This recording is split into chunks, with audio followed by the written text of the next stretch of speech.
to the Roundtable Podcast for May 5th, 2015. I'm Bear Taffy, joined by Rackley Smile, Matthew. We're doing themed intros now? And Northern Lion, how you doing? Hey, what's up? Give me your lunch money. I was trying to figure out, you tweeted out extremely Roundtable Podcast voice live with the Roundtable Podcast. I think that's what that voice was. Actually, that voice is any voice coming from a bearded white guy saying the words, yeah, but when's it coming out on PC? That's the extremely Roundtable voice. I mean, Praey might be good, but they don't have a PC demo. I don't know about this. Can we get that as a subheader to our title? Underneath Roundtable Podcast, quotes, when's it coming out on PC? Oh, yeah, there we go. That's good. I thought you were trying to, like, say Roundtable Live. Like, I didn't know how you were going to write that out as a subheader. No, I like that better, actually. Yeah? Do it like slide whistle out your nose sound. Sure. You know, because our SEO is already doing really well. I think we need to kind of bring it down a notch. We're doing too well there. There's some Call of Duty trailers in. Yeah. SEO loves those. There we go. SEO, more like SMD. That's my donger. Oh, yeah. So close. Almost so there. close. Almost there. Welcome back, everybody. Thanks for joining us again for another week of Roundtable Live. We appreciate you being here. We got some things to talk about. We've got some stuff that's happening. First on the docket, Praey for the Gods changes its name in order to avoid a fight with Bethesda's Praey, the Shadow of the Colossus-esque indie darling, forced to undergo a restructuring. Also, Player Unknown's Battlegrounds. There are known unknowns and player knowns and player ready unknown for the knowns. sequel. Player Unknown's Battleground Grounds has sold 2 million copies. Wildly, that is, for how short of a time that has been out, that is pretty outstanding. So noteworthy in and of itself, which will sort of nicely segue into another bigger conversation we got here. Xbox chief Phil Spencer recently had a conversation with The Guardian talking about how Microsoft needs to develop, quote, the Netflix of video games. And he went at length discussing the industry in its current state, where developers are heading, what they're looking at for new models as far as livelihood of games, like the classic debate of whether or not the single player narrative is even sustainable anymore, which, you know, history would lead us to believe it is, but we'll find out. I feel like every 3 years we have this conversation. We do. We need to, because it's going away if we don't talk about it.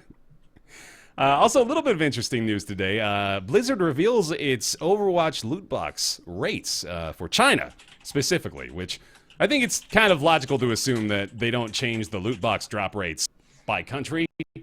Maybe that's... I can't think of any logical reason why they would do that. But we're going to talk a little bit about that, along with the actual law in China that requires Blizzard to do so. We'll also talk briefly about the Praey demo that's been available this week on the consoles. We'll be talking about that, along with Tumbleseed, which just came out on Steam a few days ago. Let's start with Praey for the Gods, a.k.a. Praey for the Gods, with the new name change. They've literally changed it to Praey for the Gods. I have to name. ask if that is just them being like, well, if you're going to pull the legal argument of like, well, we have to defend our trademark, well, then we'll do exactly as little as necessary to get out of the way. And then in return, to retaliate and spite them, they'll create DLC for Praey called For the Gods. Oh, there it is. Perfect. Backhand smack. For the Gods, then, with a Z. Oh, Praey for the Gods with a Z. So Praey for the Gods, if you're not familiar with it, it was on Kickstarter a little while ago. I believe it got fully funded, and they're working on it. It should be slated for release in 2018. It's, as I mentioned, Shadow of the Colossus, like you are going around gathering resources and taking down these massive enemies, and it looks pretty good. However, the story here, of course, is that ZeniMax is just keeping the little guy down again, damn it. Come on, ZeniMax. Let them have their fun. Let them make names for games. It's not even a name for a game. It's just a fucking word. It is just a word sometimes, yeah. Like, I don't understand how they have a legal, like, discourse over the word Praey. This They one want to own all SEO around it is probably what it is. This Yeah, but yeah, how is so that that's legal? that is the ultimate question here, because it's the word Praey, Prey. They've clearly gone for the specific spelling, given the fact that they're able to get away with Praey.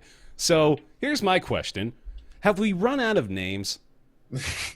No, we're just using the same 5 over and over and over again, mostly. But we might be out now, because we're having, like, not only is this a story about the team of Pray for the Gods, the 3-man studio, by the way, which is kind of crazy that they're involved in this sort of thing, but Pray for the Gods is, derivative of Prey, apparently, and Prey itself is a game that already exists. And I Yes. want to harp on this all day Yeah. because we have 2 subjects about this game, but I'm still bitter about it. They already made a game called Prey. It's ridiculous, Well, isn't it? they put the year after it now. That's how you handle this. Yeah. It was Prey 2006 and Prey 2017. I know. I guess on the one hand, maybe they wouldn't have done anything about it, possibly, if it had happened not in a year when they were releasing a Right. game called Prey, but Right. I don't know. It seems so petty to us, I feel, because Prey is not that uncommon of a word. Yeah. So it seems like it's really just kind of like exercising legal feel might, like which it's the little guy. quite commonly used when referred to nature and lions hunting. Yeah. I mean, It's a fucking word. It really makes sense in the name of this game as well. Pray for the gods. It's like, yeah. I wonder, like, how well that would have held up in court. Well, that's Like, the if it interesting went- part too, is that it never really went to court. Like the story know, here yeah. is that ZeniMax is not issuing a cease and desist. They simply denied their initial application for the patent, or for the trademark rather. So it was. Let me get the exact wording here for the proper legal nomenclature, but I believe it was just straight up ZeniMax refused the patent or the trademark application. So it never went beyond that.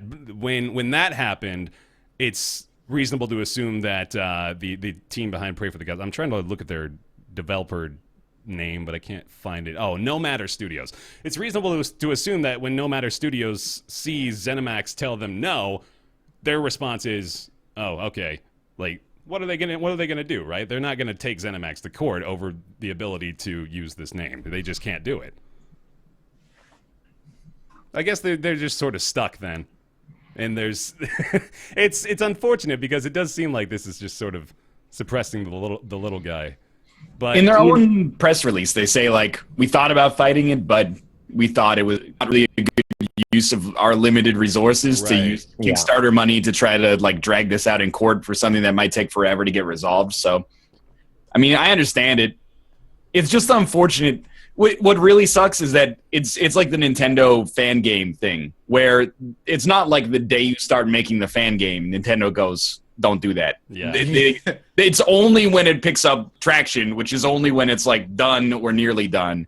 So it feels like it's a lot of wasted effort. So like if Bethesda could have been like, or ZeniMax, I guess, could have been like, hey, could you not call it this before the Kickstarter launches? That's one thing. But instead, now that the game's coming closer to release, it kind of like wipes out all of their previous press and SEO to some extent. So I guess just throwing a weird kind of erroneous A into the name is maybe one of the least destructive ways of dealing with that. But when I it first does look stupid. I'm never going to does. be able to search for it with that name. Yeah, for sure. Like Google's gonna have to autocorrect to help people out, and that's gonna look so confusing when Google says, "Did you mean Praey for the gods?" But Yeah, it's weird. Are you sure this isn't really just them wanting to have all the SEO? Because that really feels like the only reason they'd bother. well, here's the Bethesda take on it, which is pretty short. Bethesda Softworks Vice President Pete Hines said that they didn't have much of a choice in regards to opposing the trademark request, because if they don't oppose it, they risk losing the Prey trademark, which isn't acceptable, and that's how trademark law works. That's literally their response. And Yeah. I mean, it's true, right? What are you going to say? That is how it So works. do they apply for the trademark of just the word "pray"? Yeah. Why wouldn't they trademark "Pray for the Gods"? I don't understand. Then maybe I don't understand what the little guys. Well, are no. doing. Why- Sorry, no. I thought you meant ZeniMax. Yeah. So I'm No, yeah, I'm talking I'm about fairly the little certain guys. No Matter was going for the trademark on Pray for the Gods, but I suppose just because, again, it's derivative of the title. I couldn't tell you. I am not a lawyer, but It's just, yeah, it's hard to look at this from the outside and not think ZeniMax is just, But there is hammer down everywhere. I can sort of understand where they're coming from, but it's really funny to me that they're like, we don't want to be dicks about this, but we have to be dicks because if we're not dicks, we could lose our trademark. And then some other dicks could get the trademark and be dicks to us. So we have to be dicks to protect ourselves from being dicked over. Basically, the way that it works right now. And that, as far as I know, is just the common belief of how it works and not how it actually works. So it's like 2 levels deep of people not knowing what they're doing. Yeah. I mean, if I want to kind of take a cynical approach to this and say, well, on the other hand, ZeniMax also is the one with the money. And realistically speaking, like, they can kind of do what they want. If they get, like, they've got the upper hand not only in the ability to apply for those trademarks and sort of broad stroke trademarks initially, but they can also very easily strike down anybody that's attempting to take it away from them in any shape or form. From personal experience, that is how the American legal system works. The person with the money gets their justice. The other one doesn't. Yeah, and ZeniMax is, they're big time. They got in a damn dispute with Mojang over Scrolls. They've got the money to take them to court, much less fucking No Matter Studios. I almost wanted to correct you and say you meant to say Mahjong. I guess it's been a while since I've heard that. Yeah, Mojang, they're still kicking. Minecraft's still a thing. Weirdly yeah, enough. it's still like the #1 selling paid app on iOS. Still like now. the most popular PC game of all time. Yeah. How is that still a thing? That's gonna that relate game to is our... perfect for children. Like, and I think it will be for a very long time. It was man. How about that Minecraft, huh? Gee whiz. Hey, I still play it from time to time. It's an okay game. When's the last time? Yeah, that's a good question. Last time we booted up Minecraft. Mine's probably like 5 years ago, actually. Yes. Been a while. It's like less than 6 months at this point. Mm-hmm. Did you ever get into Minecraft, Mathis? Oh yeah, of course. Oh. That's how I did like a little series with our good friend Dan Giesling. Oh really? Yeah, of course. It was great. We never made it to the moon though. Yeah, I remember back in the day doing a series to build a Nether portal. Those were the good times. Never made it to the moon? Yeah, we were playing a modded version. Oh. It's like, okay. We were playing. Go to the moon, I guess. Whatever. Yeah, we're playing the Tekkit pack or whatever. It has a planets and moons, and you can fly off in space. Let's play Elite Dangerous, man. Come on, be real. You can't get out of your ship in Elite Dangerous. The multi-crew now, though. Yeah, here it's garbage. Really? Oh shit. All right. Well, anyway, off we go. Docket item number 2. PlayerUnknown's Battlegrounds is super fucking popular. Believe it or not. PUBG has sold a whopping 2 million copies. This is also congruent with the news of them holding a massive charity live stream over the past couple days. No, that was just yesterday, wasn't it? Yeah, they finished up yesterday. Yeah, it was yesterday. Yeah. Raised themselves a whole bunch of money for charity, so good on them for that. But wow, 2 mil, that's... how long has this damn game been out? Now I really need to know, like, the time. Watch it be like 2 days. It's and maybe like in a weird time dilation. I think it's 6 weeks at this point, God. something like that.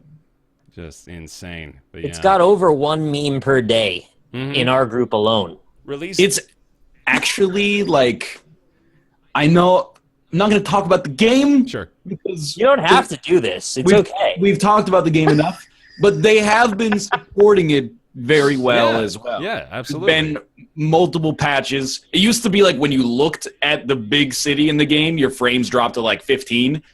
Now it's like, it just, when you look at the city, it's just normal, which is good. They've added like new weapons and vehicles. Considering that the game is still like relatively new and in early access, I think it's a pretty good sign.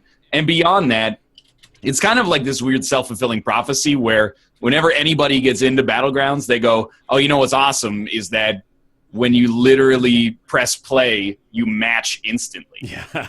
Like, that's sincerely the thing that keeps me going after I die is, like, if I just hit play, I'll be in another game within, like, 3 or 4 seconds. So, I'll be, like, landing in, like, 2 minutes. So I really think that they have done a good job not squandering the goodwill that they've gotten from the audience. And that's a rarity when it comes to Battle Royale games, where they've already updated it. Well, yeah. Like when H1Z1 was at the height of what I felt was its popularity, the subreddit was still like, I hate everything about this game. So Battlegrounds actually has a surprising amount of community goodwill.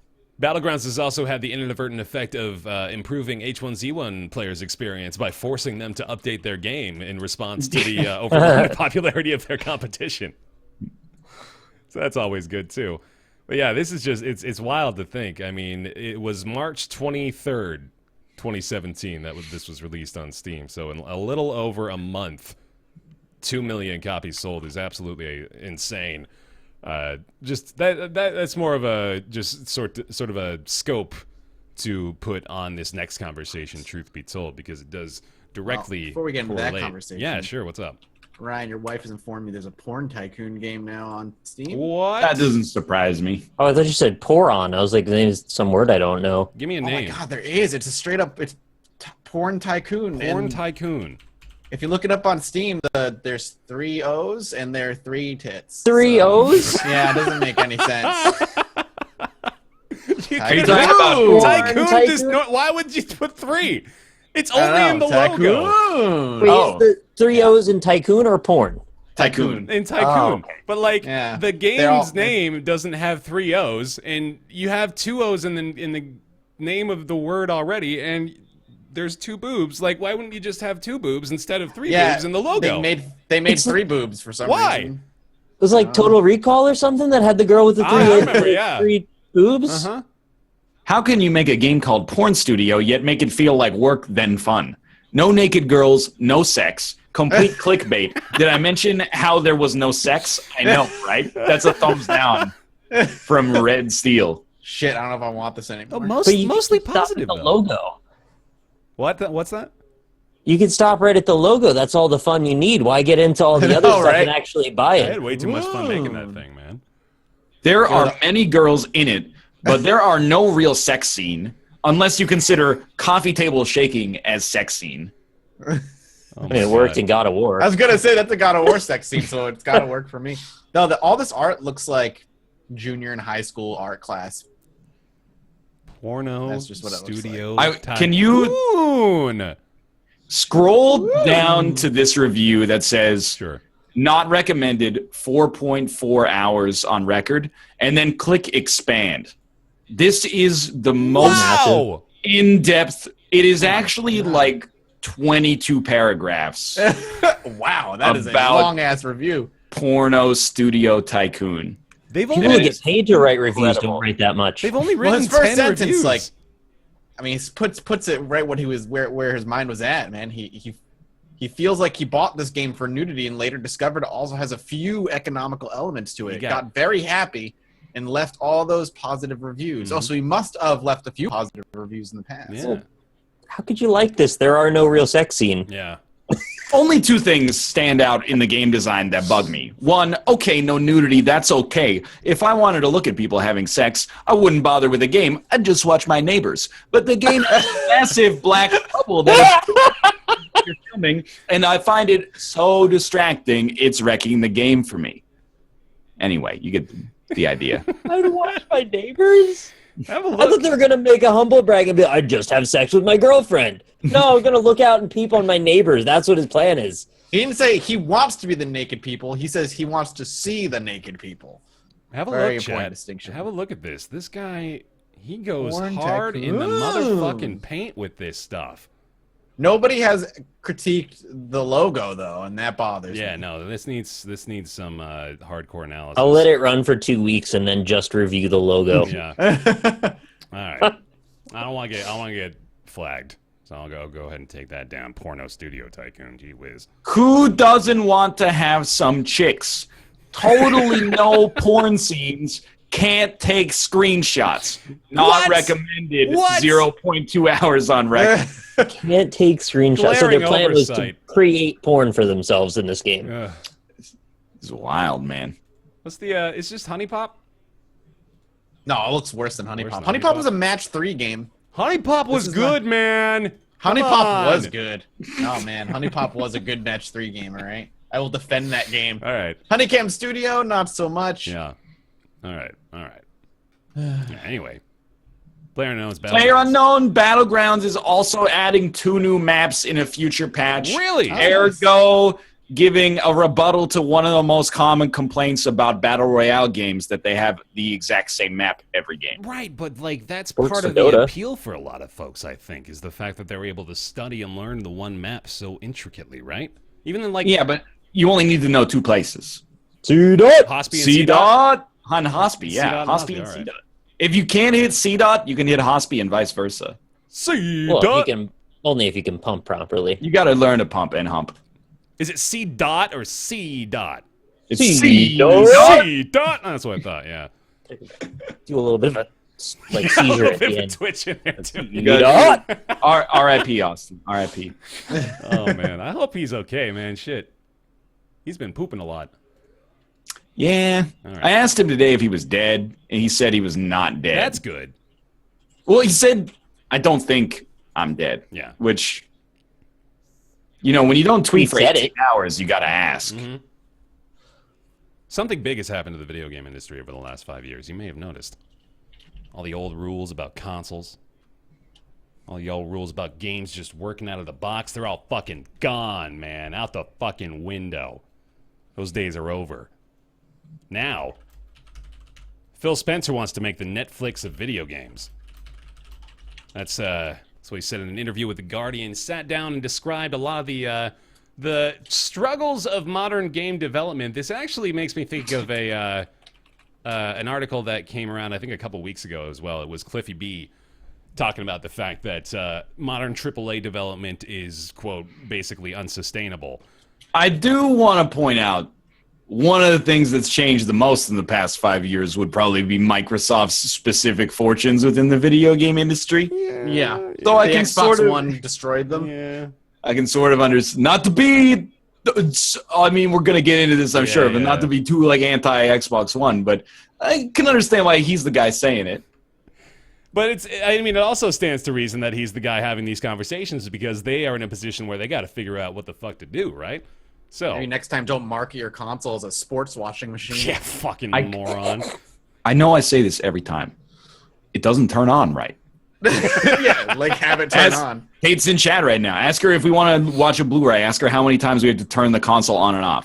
I Yeah, believe you. It's madness. But maybe ours is just broken, and that doesn't mean that they're all broken. But ours is broken. I think there's a higher than zero chance of that being true, that it's got a problem. But I think a lot of them have a problem. I mean, other people own Xbox Ones. I feel like I would be seeing a lot more people being like, "Yeah, I have to turn it on like 5 times to get it to work." Mine needs to load for ridiculous amounts of time, even just on the home screen.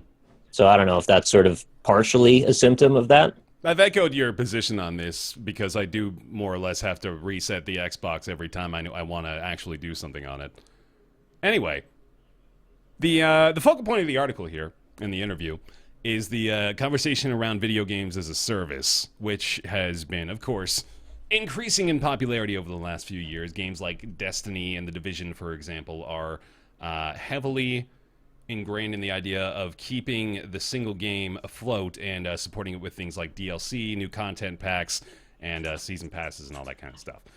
So, this conversation, of course, we want to discuss whether or not that's going to be the future of games for the foreseeable future, but we also have a conversation to take place about single-player games, because in Phil Spencer's mind, it seems as though the market for these is slowly going away. And like Mathis said, we have this conversation like, like where's the money going to come for single-player games now? Who's going to fund these 3 to 4 hour projects like Inside and like Little Nightmares that, don't have a ton of replay value and are $20 a pop, and, it's a difficult sell for a lot of folks. Who's going to fund that? Kickstarter, right. Problem solved. Yeah.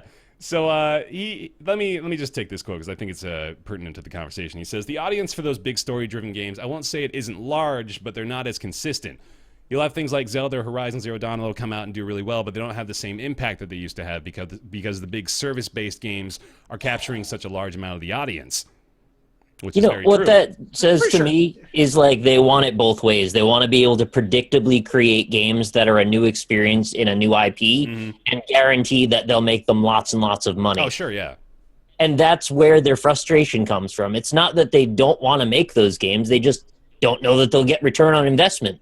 So why bother? For them, it's just make a multiplayer game. I know those will sell. Yeah, make another Call of Duty. I kind of, to say that Zelda didn't have an impact, kind of. Yeah, fuck off. What is that even supposed to mean? I mean, I am not the most. I don't love Zelda, and honestly, the more I played it, the more I ended up disliking it. But I still think it's a great game overall. And I, honest to God, think Zelda's going to have a huge impact on open world games for years. Oh yeah, I genuinely believe Please that. tell me it's not the weapon degradation, though. If anything, It's I think it's got to be like that sense of freedom and exploration that was just there's never been a game like that, not an open world game like that before. So I think that alone is going to be something that carries over. I think he's fucking has his head up his own ass if he thinks Zelda isn't going to make an impact in any way. Well, I think it just sort of reeks of like, hey, 10 years ago, Gears of War sold like 11 million copies, but now kids these days are all playing League of Legends instead. Like, right. It's a bad shift for the industry, which I don't think I necessarily agree with. It's a bad shift for his industry. Right, yeah. Yeah. And Unfortunately, that means the whole industry is doomed. the other thing is like, you can't cut it both ways, and I'm not specifically saying Microsoft has done this, but so many AAA publishers recognized that there was a shift in this direction like 5 or 6 years ago, and they made really, really bad MOBAs, and they never caught on, and like they have to still be good. It's not like people are ignoring all art to just play games that are like... You're telling me the Lord of the Rings MOBA for Xbox 360 was what a bad bothers game. me is that Guardians of Middle-earth is actually a good game. But it's impossible to fight for many reasons. One of which is every other game in the lobby crashed. The other one is that it's the Lord of the Rings themed MOBA, which is a tough sell to begin with. But that game was okay. But like... It was, seriously, like even now, I'm not trying to insult it, but I played a little of Unreal's new MOBA. Oh, the most bland MOBA ever. Paragon. Yeah. And I had exactly the same opinion. I was like, you can tell there's like 200 people working on this game, and like none of them have a heart in it. I played it and I was like, this is like bad Smite. Like, it's just like sincerely like there was no joy or fun in it at all, and it's just such a cynical development process that it really, I mean, at least to me it seemed like they were like, MOBAs are killing it, which is ignorant, but MOBAs are killing it, let's make like a AAA MOBA, but it's got no soul. It reminds me of like the MMO gold rush back when WoW hit it big and people were like, this is gonna be the next thing, and we had 1,000 MMOs hit the scene, all trying to do the same thing, all of them mostly mediocre to bad, and the industry just flopped, and you were left standing with like 2 or 3 really good MMOs, and everything else was dead or free to play. And the MOBA seems the same way. You had League of Legends hit it off, Dota 2 came in and was like, okay, well, you know, we've created this, and they rose to the top, and then every company washed in with their take, and what's left standing? Smite? Yeah. And like, what else? Like, that's it?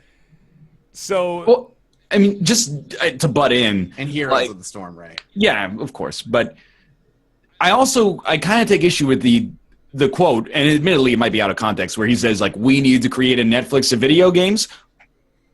Do it, then you are the one with the money. Like, what do you mean we need to create a Netflix of video games? Because here's what Netflix is for me, is for like $14 a month, I get unlimited amounts of video games. Now, if you want to do that, I would love for you to do that, but it also comes with some caveats. You're not going to be able to sell $60 standalone single-player games as consistently if you come out with a service that actually emulates that. And beyond that, the reason Netflix is going so strong is because they're investing money hand over fist to buy cool original series, and then they're I don't know if they're working at a loss or anything like that, but they are like seriously pumping so much money into original content generation. And without being overly cynical, the AAA video game industry is like allergic to new IPs. Like the games that people are excited about are largely, remember that game from 10 years ago that got unfairly shelved before it really got a chance to blossom? Well, we're going to bring that back now. Like, that's as original as it gets, is like an old idea reimagined. Yeah. So, like, put your money where your mouth is, honestly, if you want to go that route, because it ball's in his court. him even saying like he wants to make the Netflix of video games. Like, well, isn't that PlayStation Now? Supposedly, Isn't that right. Xbox Live as well? Like they give you a game every month. So think about this. So like the services like PlayStation Now and like Game Pass now with the Xbox, they I think that's where they want to start it, because the article actually makes this point, but that's how Netflix started up as a digital service, where they were like a repository for older movies and weren't necessarily like, you know, how they are now, where they're at the forefront of creating new original content for their service. I think like they're looking at maybe a comparable model and transition with something like the Game Pass, where they're using it in that mode now, but maybe later on down the road they are going to, you know, open up the floodgates a bit there to allow smaller studios the opportunity to latch onto that and be able to get funding that way as part of their, you know, monthly subscription service. That's sort of what they're Pass, getting at. and I have flashbacks to those little cardboard cards and games that you couldn't get online stuff unless you had the pass. That was like their old version of DRM back in the day. Yeah. Mm-hmm. I don't know. I was, as the pro corporation guy here, even I'm reading this and I'm like, a lot of these quotes strike me as like, how do you do fellow teens? Like there's a quote in here where this dude says, I mean, I'm old enough, I remember horse armor. Yeah, I mean, wow, good for you, bro. What a callback! Well, back in the day, no one ever remembers horse armor. We were struggling. That was like 11 years ago, man. Yeah. You're 47. we're in our 20s or early 30s, and we remember horse armor. Like that doesn't. That's that's emblematic of what you think is wrong with the industry right now. Is that you remember horse armor? That's also in what context did he mean that? It's a pretty easy punch to throw, man. Let's all fucking throw horse armor under the bus again. They haven't heard it enough. Is his solution going to remove shit like aggressively and overreaching DLC? Because I don't see that as being a solution in the Netflix of games. They'll still want to make more. He uses that as kind of like a supporting point for not wanting paywalls in games, which I mean there is tangential to the point. I think I also cannot think of a game I've ever played where there's a paywall, unless we're talking about stuff like episodic games, I guess. But so his means is to rewrite the entire way the industry works, so his Netflix idea can work in this industry. I actually just don't know. I mean, like, so he is speaking. This is a pretty candid conversation, so let's not, like, you know, hyper-focus on any particular thing he says here, too. But he's discussing the idea of, you know, like, this model will help smaller studios. It's the focus is on let's allow these teams like the Inside team and the Little Nightmares team to not have to worry about where they're getting their money from, and, you know, create a medium for them to make these 3 to 4 hour little nutshell experiences. It's less like, I think it's less of a conversation about how to make money in an increasingly games as service driven industry, and more about how we continue to allow smaller studios to keep up in that industry. Well, I actually do agree with him that I think the industry has shifted away from AAA tentpole releases to some extent. Like, even just in the short time that I've been in the industry, back in like 2012 or 2013, it seemed like every week I was looking up like, okay, what's the big game that's releasing this week? Right. You know, like a game like Anarchy Reigns got press.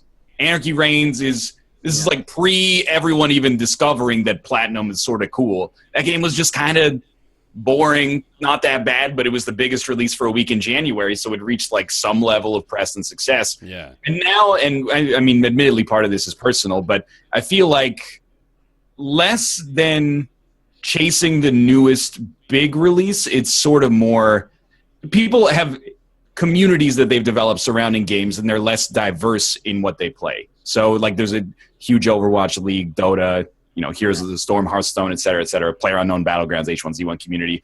And that means that it is a tough business decision to be like, hey, we're going to spend like $15 million or $30 million developing a AAA single-player experience. But is that because those games are great and being ignored, or are we reaching like a certain level of malaise and disinterest in the consumer base because so many of them ended up being rehashes?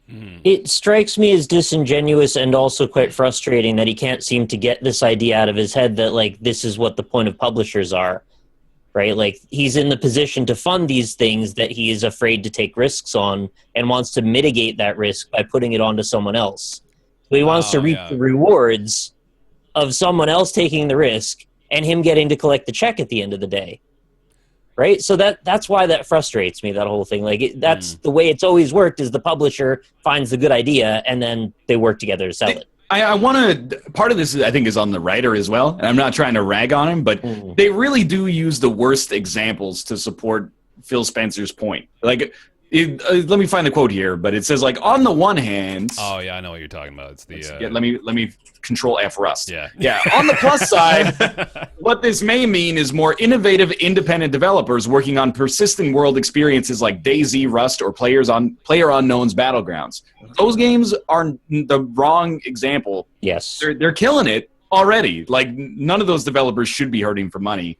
They're enormous successes. PlayerUnknown's Battlegrounds has sold 2 million copies. It's like, after you factor out Steam's cut, that's $40 million of revenue in sales a month. Yeah. So, like, these are terrible examples for, like, let's support the little guy, but maybe with something more like actually resonant, it would make sense. But he does bring up Inside within the article as well, actually, as another. But didn't Inside also do fine? Did it? Remember we talked, it was a roundtable thing, that company Playdead was valued at like 9 million euros or something like that, which is God. I mean, I don't want to speak without actually having the number in front of me, but I thought we were all surprised at the valuation of Playdead. Yeah. I mean, that sounds vaguely familiar, but yeah, I mean... What is it? What's the website you use? Is Steam Charts Steam or Spy. Steam Spy? Yeah. Sorry, totally lost my train of thought now, but... So it's like a person that's a bit out of touch with the industry writing about a person who's also out of touch with the industry, and both of them are coming to a conclusion. I wouldn't say Phil Spencer's out of touch with the industry. It seems like it based on the way he's talking about. This seems very short-sighted. Inside has on Steam around 330,000 owners. Oh, wow. Okay, yeah, that is much better than I thought. Yeah, I wouldn't be surprised if Limbo has got... Infinity. A lot more, yeah. I kind of feel like it's trying to solve 4 million a problem that's like already solved. Yes. To some extent, because we don't have a true Netflix like games as a service. By the way, people hate software as a service most of the time. Like, everybody that does the calculation is like, I hate that Adobe has switched to software as a service because now I've paid like $1,500 for Photoshop. Oh, or get forced into it. Yeah, I could have just bought a lifetime license for like $400, and yeah, that's a lot worse than $10 a month for the first little bit. But eventually, like, it becomes kind of an exploitative model. But the analog that we have to that right now, to enter into our own circle jerk, is that you wait 6 months and then you buy whatever games you want on Steam a la carte for like 25% of their original purchase price. So, like, that model already exists. What doesn't exist anymore is, at least I think, hey, this game came out 2.5 years ago. I have to go to the store and buy it for $60 because it's not on sale yet. Now you just wait 3 years and it comes back re-released on Steam. Right, yeah. But works less effectively and doesn't change anything good. But it's $60, so, Bulletstorm, whatever. But by all means, I would really support Microsoft if they said, we're going to invest far too much money into making like an actual Netflix for games. Yeah. And it doesn't have to be that every game that comes out is immediately on Netflix. I'm fine with rotating stuff on and rotating stuff off. My hunch is that the optics for that make no sense at all. And that if you spend, let's say, like $50 million developing your game, you don't want to put it on Netflix and get like $1 per user 6 months later. Spotify's an awful deal, and that's the same model. He's the one who said they needed a Netflix for video games. Why don't they just fund some fucking indie studios like they did and then realized it was a bad idea?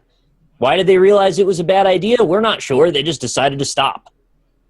And we're kind of raking them over the coals for policies that are 5 years old at this point, or 4 years old. But I mean, they were the ones that had the regressive indie model in the first place that was actually exploitative to indie developers, where, you know, if you wanted to come out on Xbox One, that's fine. We'll let you, but it has to be on Xbox One. Like, I'm not sure if it was exclusive or it had to launch concurrently on Xbox One with every other platform simultaneously. But I think they backtracked on that one. What's unfortunate is the only option at the time, really, if you wanted to get on console, was you could go through Xbox Live Arcade. So that sort of became the leverage that studios had to then eventually get onto Wii or somewhere else. And now that there is better out there, like, they don't have that leverage anymore, and they don't know what to do to exploit anyone anymore. Arcade was good. I felt like Arcade I liked was good. Arcade a lot. Like, I bought tons of games on that. But I think Arcade only worked because of how small the marketplace was for that at the time. I think it wouldn't work in today's environment at all. And I want to try to speculate a little bit more about what this would actually be, too. Because when we look at, again, trying to create an analog for what we already have, we have something like the Humble Monthly Bundle, for example, which I think is the closest possible comparison as far as this offering goes. And that's been, you know, fairly popular, and it's something that I think people have been willing to take a chance on.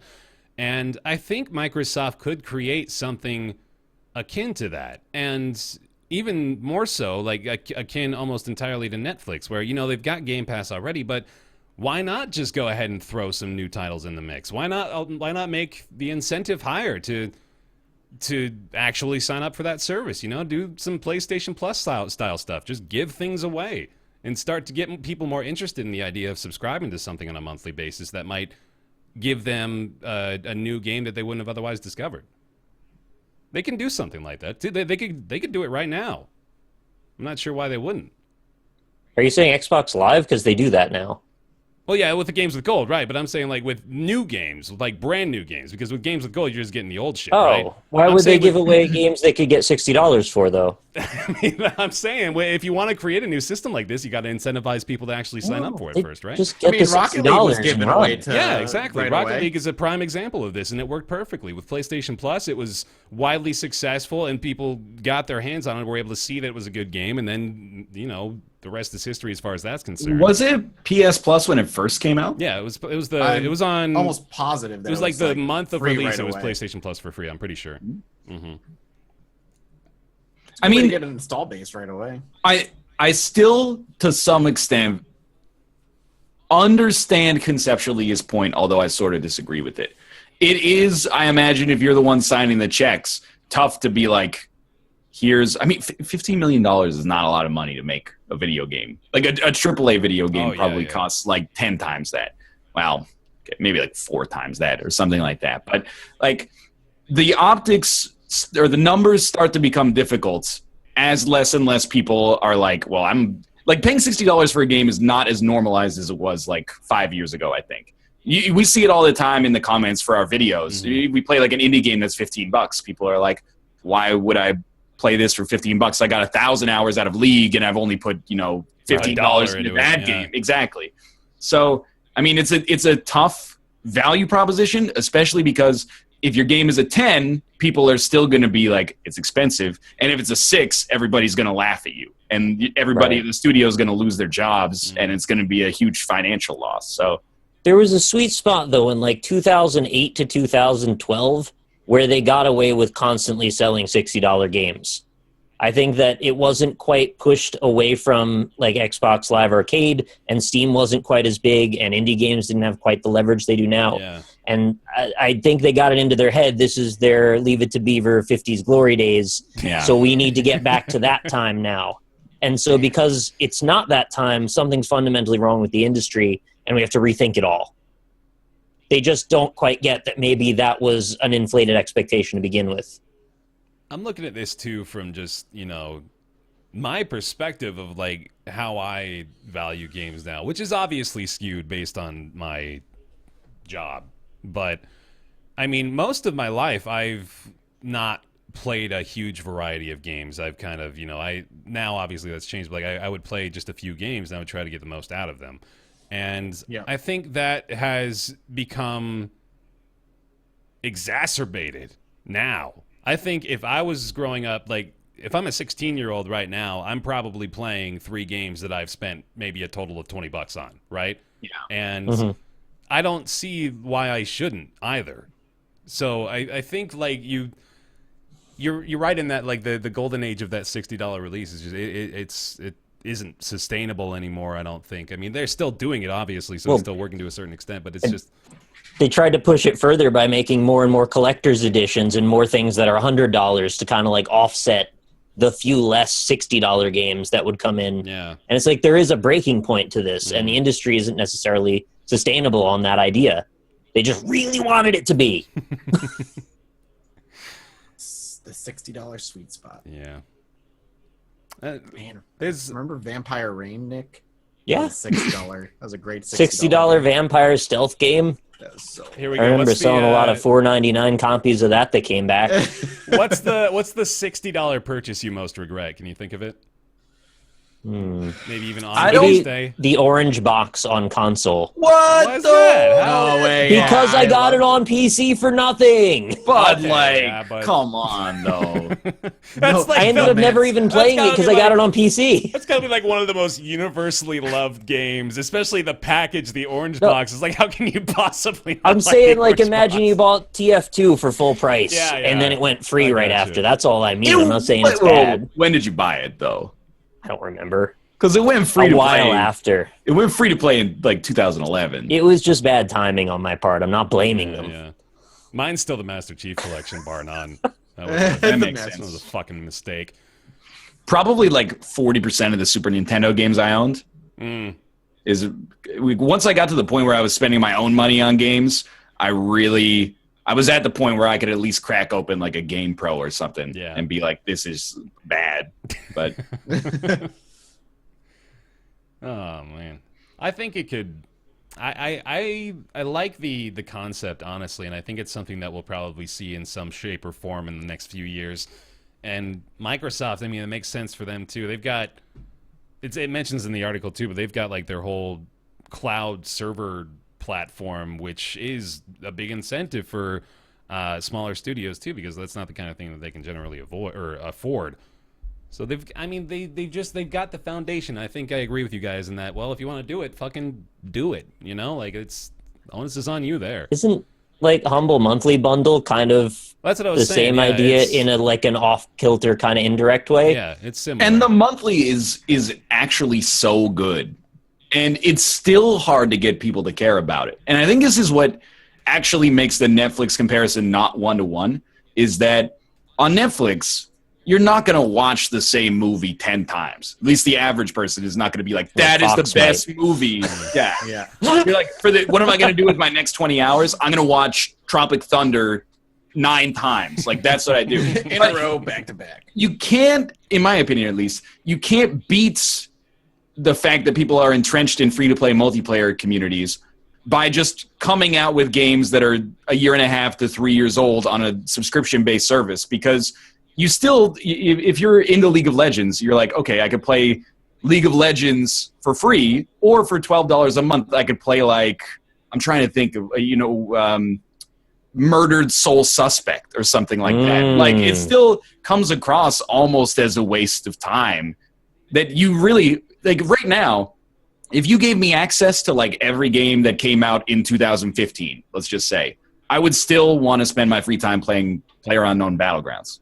yeah, Because I like it, and I find it rewarding to get better in that game, versus being like, okay, here's a 7 out of 10 game from 2015 that I could mess around with for a little bit.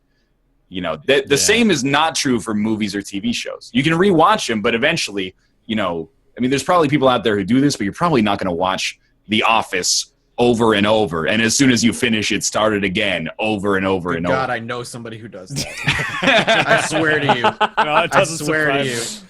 I know somebody who just for the past X number of years is just Office, and once they reach the last episode, they will restart We're it. on right away. S1 E1, man. Yep. But that is definitely not the Just- case for the majority of people. I don't think the Netflix model works the same for this industry, and I think it's forcing it to try and have it be that way. If you want games, you can buy them, but I'm tired of paying for things up front that I don't know what they are yet.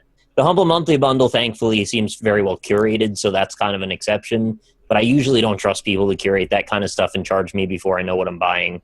Yeah, it's usually a bad deal. And you're probably not in the minority either. And I mean, like, this is the Humble Monthly has been around surprisingly for like over a year now, and they clearly have been doing well enough to keep it going. But even with how good it's been, like just looking at the last few months, yeah, they're doing really well. They're picking really solid stuff, but like he said, it's still not really that popular, and I don't think there's a lot of folks that are interested in the model. The thing is, like, when I was doing the sponsored thing for XCOM 2, you're like, it's actually the greatest deal I could possibly give you. It's a $60 game. It's never been on sale for less than $30. What's the dream deal? We'll give it to you for $12, and then also like 7 other games. Yeah. That are, as of present, kind of a grab bag. Like, we don't know what they are yet. But people were still like, it's a good deal, but I just sort of largely don't care.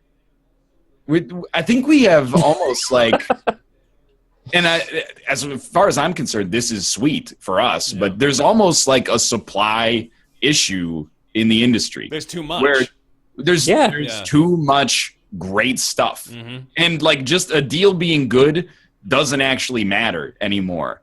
Like you probably are at the point where if you got like a game, maybe this is out of touch, but I feel like for most people, if they have games that they really like, they spend a lot of time playing and they can play it into perpetuity. If you gave them a free game that is less than great, why would they play it? Like, I feel like there's no motivation to really be like, I'm going to go check out, Army of Two. And the only place that motivation can be made up for is if they just don't know any better, which is kind of a big motivation for why sometimes PR gets a little confusing. You want to purposely obfuscate things if you have something you're trying to sell. You don't know what you're basing it on. So, I don't know. I agree. It's a bit complicated. There's too many good things, and that's not really a problem, but it can be a problem. I wonder now, like, we're getting kind of down to the brass tacks of this, but I wonder how many people are actively looking for new things to play at all, Like, well, somebody, because they're watching us, right? Well, sure, yeah. I mean, there's obviously a contingent of folks that are aware, but I mean, maybe it would be an interesting sort of study to see, but I really wonder, like, whether or not, in a general sense, people's interest has sort of lessened over the last few years in new upcoming releases. Not necessarily only because they're inundated with things to play already, but also because, like Ryan said, like there's options that are so cheap, it's almost unnecessary. Like they don't really need to find new things. And it's a matter of framing. I mean, there is the difference between actively going and looking for things to buy versus this thing happened to float into my peripheral vision, and now I want it, right? And I think a lot of people that we would deal with and talk to are kind of in the latter category where they're not looking, but things find them, mm-hmm. which, we're starting to create an industry around in a way. Right. I mean, we want that as content creators, but do we want that? Maybe. It's a little too inside baseball, right? Really Didn't mean to break your brain there a little bit. All right, yeah. Anyway, that was good, but see what comes of all that. Games is all I'm trying to say is you never need to buy another video game if you have Rocket League, Hearthstone, and PlayerUnknown's Battlegrounds. If you have those 3 video games, you don't even need to watch the show anymore because you can play those until you die. Yeah. As long as the servers stay up, you're fine. It won't, though. What do you think is going to happen first? The servers of those games go down or the heat death of the universe? You don't want a straight answer to that one. Yeah, I don't want to know. I thought you were going to ask which order do you think the servers are going to go down. A better question. I think There you go. Rocket League will be around the longest. Yeah? To be honest. Freaking Deadpool of video game servers. I think the smart money would be on Hearthstone outlasting PlayerUnknown's Battlegrounds. I'd say so. I agree with that. Because a couple of reasons. I love Battlegrounds. I think it is conceivable that another Battle Royale could eclipse it. I agree. I think it's almost inevitable, honestly. Like, I'm pretty sure this is going to be a flavor of the year sort of situation. It is.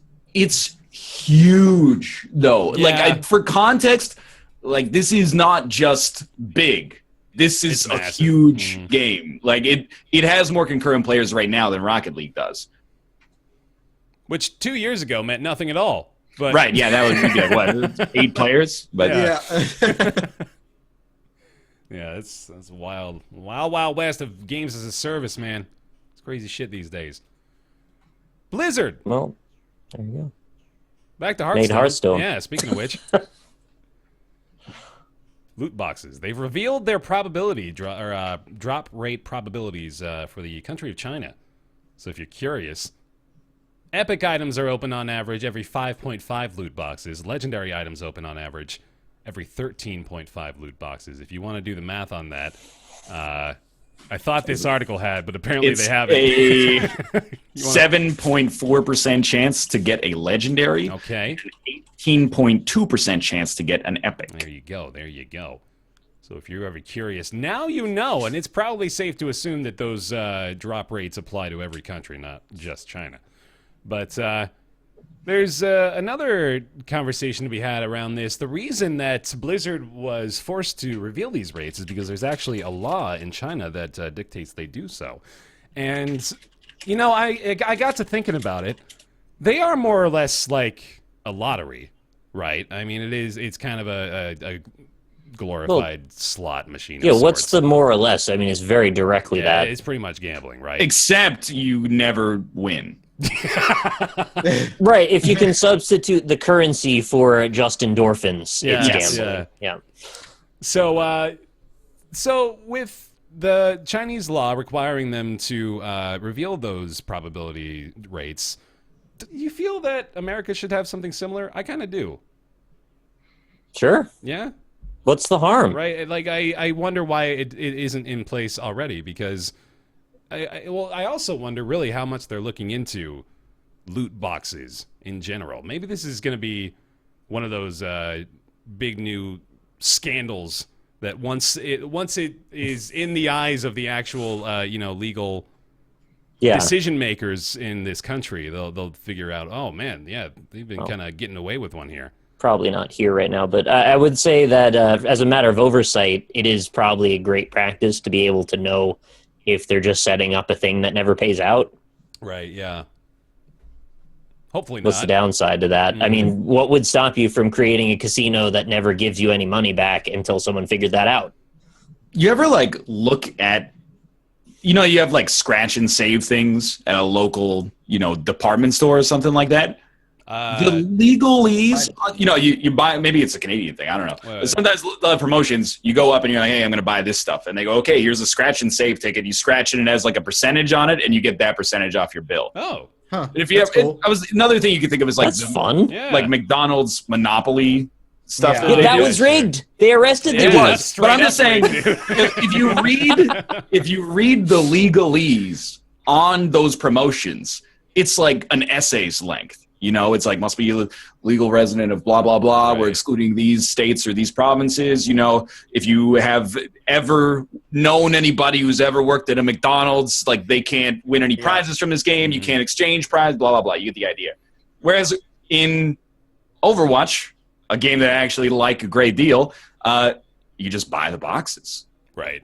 To the best of my knowledge, it doesn't put up any warning text. Yeah, that you is don't have to like, check a box that says I agree to the terms and conditions of the loot box purchasing system. So it's kind of like a little lawless. Although I will say, at the same time, when you buy like Magic the Gathering packs, the dude at the store doesn't go, a 6% chance to get like a golden, or sorry, a foil mythic, It's been a while. Right, yeah. Golden snitch in there. Yeah.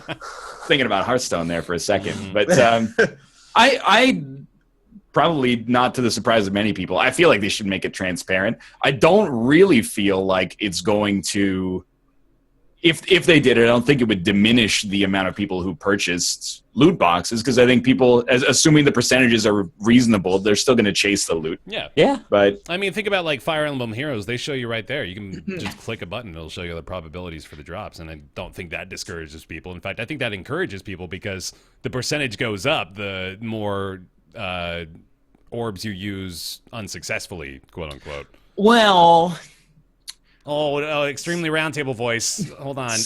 Subsequent purchases are more efficient because Yeah, the you're more right. the more orbs you use in one purchase, the more heroes you get, and the cheaper per hero costs. That's true. You That's have. true. That is accurate. Honestly, the lower the percentages are, I think the more bragging rights people feel like they have when they hit it. Yeah. That's So, like, also I don't see Yeah. it as a bad thing in any direction that showing those numbers would, like, hurt anyone. Yeah. It would just be good. I agree. So Why don't they? Hopefully they do. I like it. Yeah, I really would appreciate it. Hopefully they learn from this.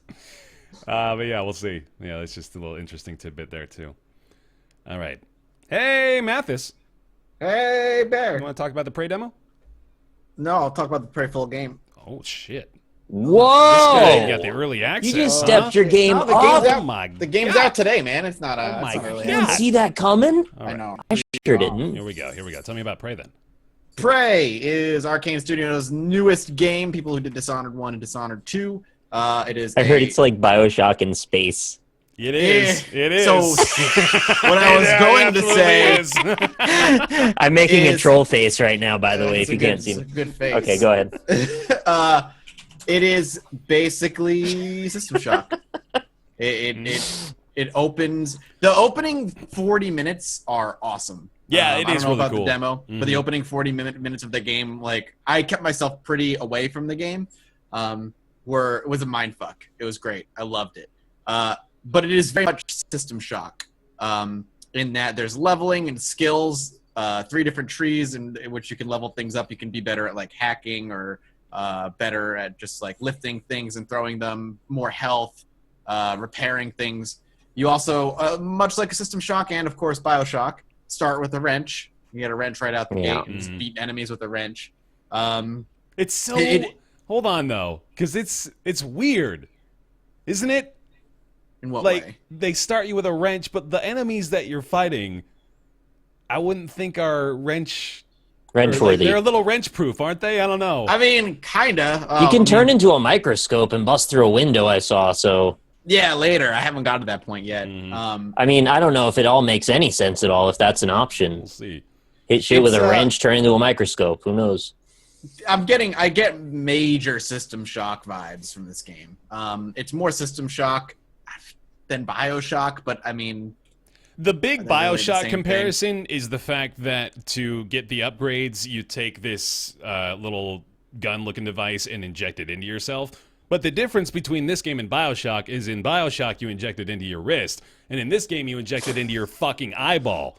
Oh, is that why his eye horrifying. gets redder every day when he wakes up? That must But- be it, because he's but in- shooting this fucking shit right in there, dude.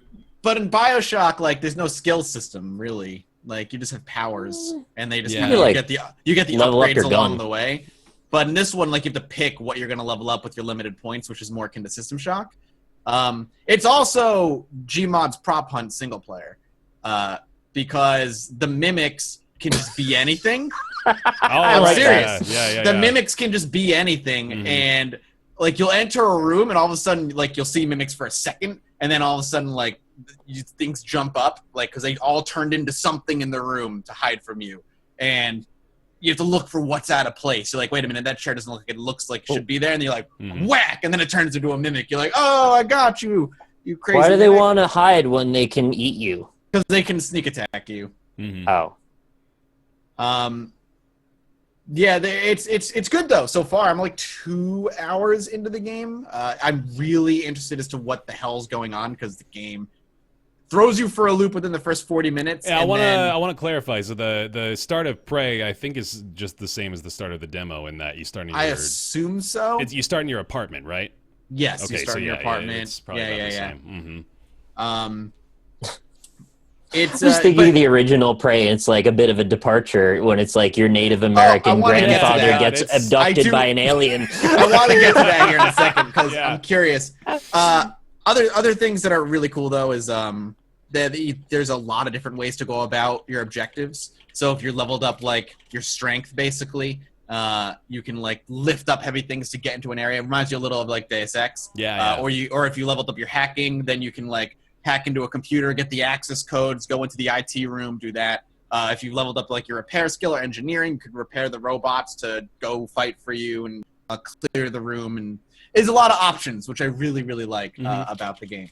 I don't understand why they called it Praey, which is, I was getting to that. Because I played Praey 2006. I liked the game a lot. Yeah, me it was too. silly. It was a little cheesy, but I enjoyed that game a great deal, and there were some really cool moments in it.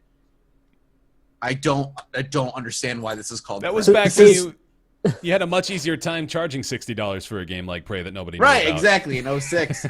They went out of their way to call it a title that makes no actual sense, so they can then sue somebody to change the title of their game where it could have made sense. I wonder if, like, later down the line they're going to connect it, like, to the old Yeah. Praey Yeah, or right. something. Like you'd hope so. Because if they don't, there's just Nothing need to call do this with it. Praey. Yeah. Like, the aliens are not the same. They just decided that this would be a better game to call Praey than the previous game they called Praey. That's literally what happened. Does Yes, it have gravity switching shit in it? Because that was a big part of Praey as well. Not yet, but I'm still only a couple hours in. Like, I already have a really funky gun called the glue gun. Yeah, that's cool. Which you just, like, when you shoot it, like, will freeze up the mimics in place in, like, this glue casing. You can like create platforms where you can like hold it and you can create a big I expect ridge. there to be, like, wacky guns, so maybe grab. Can you turn into an eagle? Not yet. No, but you can turn into a cup. So No, I want to be an eagle. It's so free all the time. Just play Eagle Flight. I will give Praey That's better. Praey 2017 the props of like making me paranoid, because I will go into a room and be freaking out that anything could be a mimic, because if you get too close it'll jump at you. Yeah. And I like that. But there's also tells, which is great. Outside of things being out of place, if you listen closely, there's like a light clicking noise that the mimics make. So if you can hear it, then you can like, you're like, all right, I'm near one. Now I gotta depends. start looking. What's You out of watch place. for the chain, and if the chain curves in, then they're a mimic, and if it curves out, True. Very true. I like the note about the attention to detail though. Like when you're going into a different room, you want to try to spot what is out of place, right? And they do that really early on too. Like even in the apartment, they change things up a little bit, so you know it's like, oh shit, what's going on? Yeah, like something's off. Something's wrong. Yeah, exactly. It's really cool the way they do that.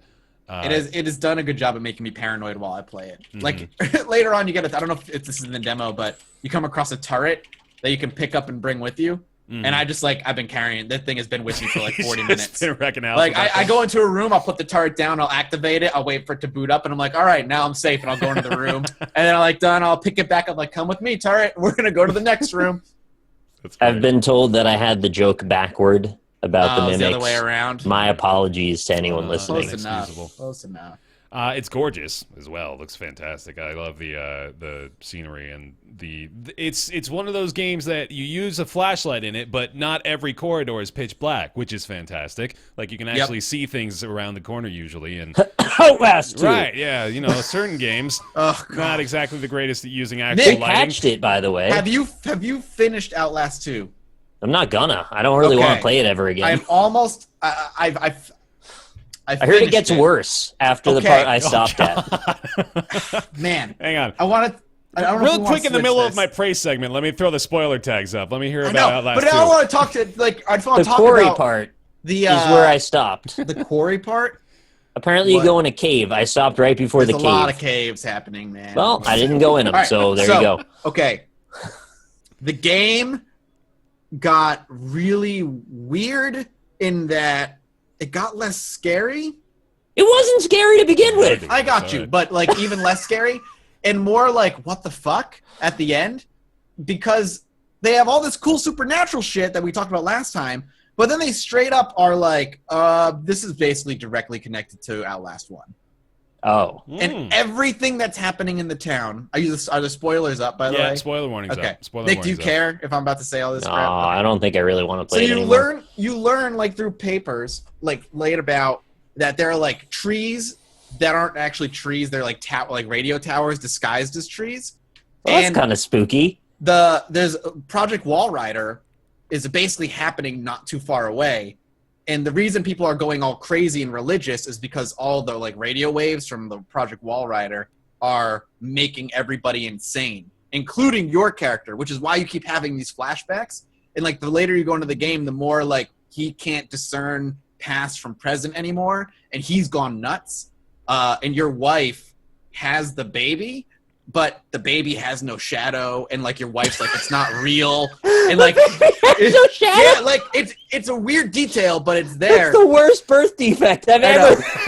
But like it's all like the baby isn't real. She was like never pregnant, and all this stuff isn't real. And people are talking about how like in Outlast 1 they had to remove the women from the psych ward because Project Wallrider was giving them phantom pregnancies, and like that's happening in Outlast 2. It's all connected to Outlast 1. Wow. And but it all gets connected to Outlast 1 in like the last 40 minutes. Like the last 40 All right, well, minutes. props for at least making it make sense then. Yeah. I As never would have known. As much sense as possible. Your character basically loses it at the end. He just doesn't know what's real and what isn't anymore. And they leave it on like the biggest like what's happening cliffhanger. DLC cliffhanger or like? Oh, yeah, absolutely. Okay. 100%. Back to Praey. Yeah. So there you go. I was like, Nick, I need. Well, thank you. Closure. I needed that. go. Now I don't have to worry about it. Praey Yeah. is good game. Yep. Play the Solid. demo if you have a console, because honestly, I think that first hour is really good. And if it doesn't hook you, then it's not for you. Yeah. Don't watch anything. Just do it. Just play. It's more of an action game, or is it more of like a Action RPG. Yeah. atmospheric? No. Because like even BioShock rides the line a little bit sometimes. It gets a little less spooky when they give you your gun finally. In Praey, Oh, it's a but finally gun kind of moment. You do like the first yeah. hour and 15 minutes, and then you're like, you're freaking out because you only have a wrench and a glue gun, which does no damage, and you come across some monsters that can destroy you. But once you have a gun, you're like, okay, I feel like I can defend myself. Mm-hmm. Sounds cool. I'll probably play that. Seems pretty heavily action oriented from what I can see so far. But it's like it is a horror game though. There are some horror moments. I didn't really feel scared. Paranoid. That's the only thing. Yeah, it keeps you on edge. It keeps you. It will jump scare you from time to time, but not much. Mhm. Like it's not a horror game specifically. It's more of an action RPG. So it rides atmosphere into an action moment thing. Like it transitions. Oh yeah, well, because once the monster's there, you're fighting. Yeah. it. It's like a Dead Space level of horror, I'd say, where you're That seems like a bad comparison. I would actually, honestly, I would bring it back to System Shock. System Shock was horror, but you could defend yourself. Dead Space is maybe the only game that's ever actually scared me. So if really? we're comparing those, Okay, I'm maybe like, not, I don't then. get that comparison. Sorry. More System Shock. It's actually really nice to have recently only played System Shock 2 because the comparisons are way more apt. Mhm. System Shock 2 and Praey are way more similar than Praey and BioShock, in my opinion. And I'm still deep into BioShock Infinite, so it'd be nice to get out of space racism land and get into someplace better. That'd be a pretty natural segue, honestly, going from Infinite to this. You'd probably feel right at home. Well, I want to be at home, right at home, And where the cups move. It runs way better on PC than Dishonored 2 did, which is really nice. Well, they fixed it at least over time. Mm-hmm. Yeah, but that launch, this is working. It was a way bad better. launch. It was. Cool. All right. Well, that's Praey, $60, available on PC, PS4, and Xbox One. You can get it right now. Right now, you can buy that for $60. Can you believe it? There's a subscriber Sunday for you, Ryan. Mm-hmm. Yeah, but there's so many options for Subscriber Sunday. Hey, Ryan. You Until dawn. You want to talk about Tumbleseed? Tumbleseed is going to be the most slept-on roguelite of 2007 because Revised it. it is extremely well-designed. It's a game designer's wet dream, and it's gorgeous, and the music is great, but I think I have a hunch that it might be sort of boring to watch. And by sorta, you mean really, because I can't stand watching that game. Really? I tried. It bored the shit out of me. I actually don't get it. There's just nothing visceral or appealing about it to me. It just doesn't grab me, I guess. But it looks really good. It looks real pretty. Let's talk about what it is. Yeah. Okay, Tumbleseed is a game in which you control it's effectively a stick that pushes a round thing up a mountain. And by using your left analog stick and your right analog stick, you control both ends of the stick, and you try to balance it, but also navigate it around holes that are in the map as you go up this mountain. But then additionally, you come across different power-ups that you can get, and you use the power-ups to roll over certain specific areas of the map, and then they give you abilities like having some spikes coming out of you, or shooting a big old rocket at enemies and stuff like that, generating more hearts for yourself, and et cetera, et cetera. That's Tumbleseed. That's Tumbleseed for you. Yeah. So yeah, elaborate on that, Mathis. What's the? I mean, it's hard to. And honestly, it's kind of hard to put into words. Like I've tried watching it a couple times. I watched your first video on it back a couple months ago, Ryan, and I've watched your most recent one, just to see if it's something that I would enjoy watching. Maybe I'll try playing it, but it's just boring to watch. I don't know. Other than just saying it's boring to watch. It's slow paced, and it has to be slow paced because when you're actually playing it. Yeah. It's it's a whole nother beast, dude. Especially I was at PAX West playing it on the custom tabletop controller that they had made for it. So I was using full-fledged arcade joysticks to try to move things up and down, which was a lot of fun too. But playing it is really satisfying, especially when you're able to get to the point where you don't really have to think too much about what you're doing, and you're instead just able to let your thumbs sort of just manipulate the board. Like Ryan was making the joke the other day, like he has become the board. And that, you get to that point of this game where you're just sort of unconsciously moving the sides in order to accommodate for what's on screen. You start to just, instead of focusing on the left and right, you start to focus on what's coming up and ahead and what you can do to move away from a certain obstacle and things like that. So it gets into the nuance of stuff also, really quickly. Once you get past the first biome, I actually accept that the first biome, is a little boring because there's very few obstacles except holes. Yeah. You find yourself a lot of the time just being like, go around the hole, go around the hole. However, once you get up to the second, third, and beyond biomes, it's actually one of the hardest games I've played in recent memory. It is unbelievably difficult, which in a way that actually betrays the initial aesthetic that looks cartoony and whimsical. You think you're going to have a sort of calming experience playing this game when you start it up, especially going through the first biome, because you're like, oh yeah, it's kind of like that old arcade cabinet game where you could move the ball up through the holes and it's fun. But yeah, and then out of nowhere, the difficulty ramps up to 1,000. It's insane.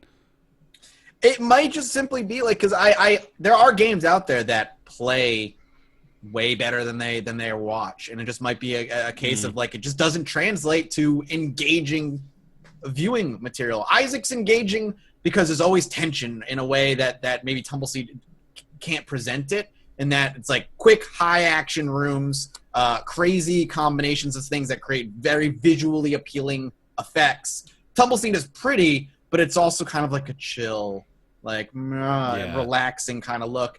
And I totally understand how the game could be really great to play. Just like Ryan said, watching it might just be a different experience. It's hard to explain, and I don't want to bite the hand. Invisigun Heroes, like Chat said. Yeah, but this is a lot better than Invisigun Heroes. Great, but it's one of those games that people like but don't like watching. Yeah, but I think I accept that, and I knew this not necessarily before the game came out, but the day the game came out and I played it on Switch and there were 6 people on the leaderboards, I was like, oh, this is going to be my Shenzhen IO for 2017. It's going to be the game that I am going to champion like a hipster because I think it's full of clever design decisions, but for whatever reason, it doesn't resonate with as many people as I think it should. But what I will say, at the risk of biting the hand that feeds, is that I find it a lot more engaging of an approach to the roguelite formula than Flint Hook. I think Flint Hook has it has a lot of good stuff going for it. It's also a gorgeous game, but I find the dynamicness of trying to navigate the levels in Tumbleseed and manage the resources there a lot more engaging than hey, there's a dude in the center of the screen that shoots bullets in 8 directions. And then when you kill him, there's 2 dudes that fire bullets in one direction. And then when you kill him, there's a couple of starfish that spin around over and over and over. They can both be good. Why does one have to be bad? The reason I'm drawing the comparison is because I'm alternating them in videos. And I feel like in the same time slot. And I think that the Flint Hook videos are a lot easier to watch and understand what's going on and the element of control that the person playing it actually has. I was actually going to say they just have these opposite problems. I think when you watch someone play Flint Hook, you're I see what they're doing right and I see what they're doing wrong. Whereas when you watch Tumbleseed, it's a little harder to get that language across. Yeah, it's not like I even remember the first time I was playing Tumbleseed, I had a little bit of difficulty actually parsing out what all the individual elements are, and I think they even adjusted the UI a bit to help you to identify like when the drop points are coming, for example, when the areas where you can go access new items are showing up, because those are a little difficult to actually see a while back. And then like it's surprisingly deep, like you mentioned. Like there's actually a lot of strategy involved with it, with using your different seeds at the right time and making sure that you've got the right stuff, or that you're choosing the right stuff for the level. Like it's cool the way that so few mechanics are able to be so varied. It really does have a surprising degree of strategy, and that's not just to like toot its own horn, but it's a game that sort of like reveals itself the more you play. Yeah. And I made the comparison actually, and people are going to roll their eyes, but I kind of felt like it was like Rocket League at first, where literally when I first played the game at PAX West, it was actually like, if you come across a bridge, you can't do it. I can't get across this bridge, because the first few times you play, you're just going like back and forth up the mountain because you don't really understand how to control it super well. So coming across a bridge is the final boss. Now, steadying yourself and going straight up is super easy.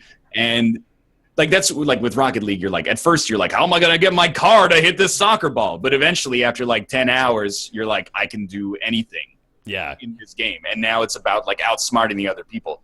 So once you get that initial like feel for the controls down, it really opens up. And I've been rolling like a pacifist strategy that apparently is actually garbage. Apparently aggression is the right way to play. But I also like that, unlike Isaac Dailies, and they've got to approach it from different angles for a number of reasons. However, unlike Isaac Dailies, your score is the height that you got up the mountain. It's not an abstract composite of how did you get there, how long did it take you, how many items did you pick up along the way.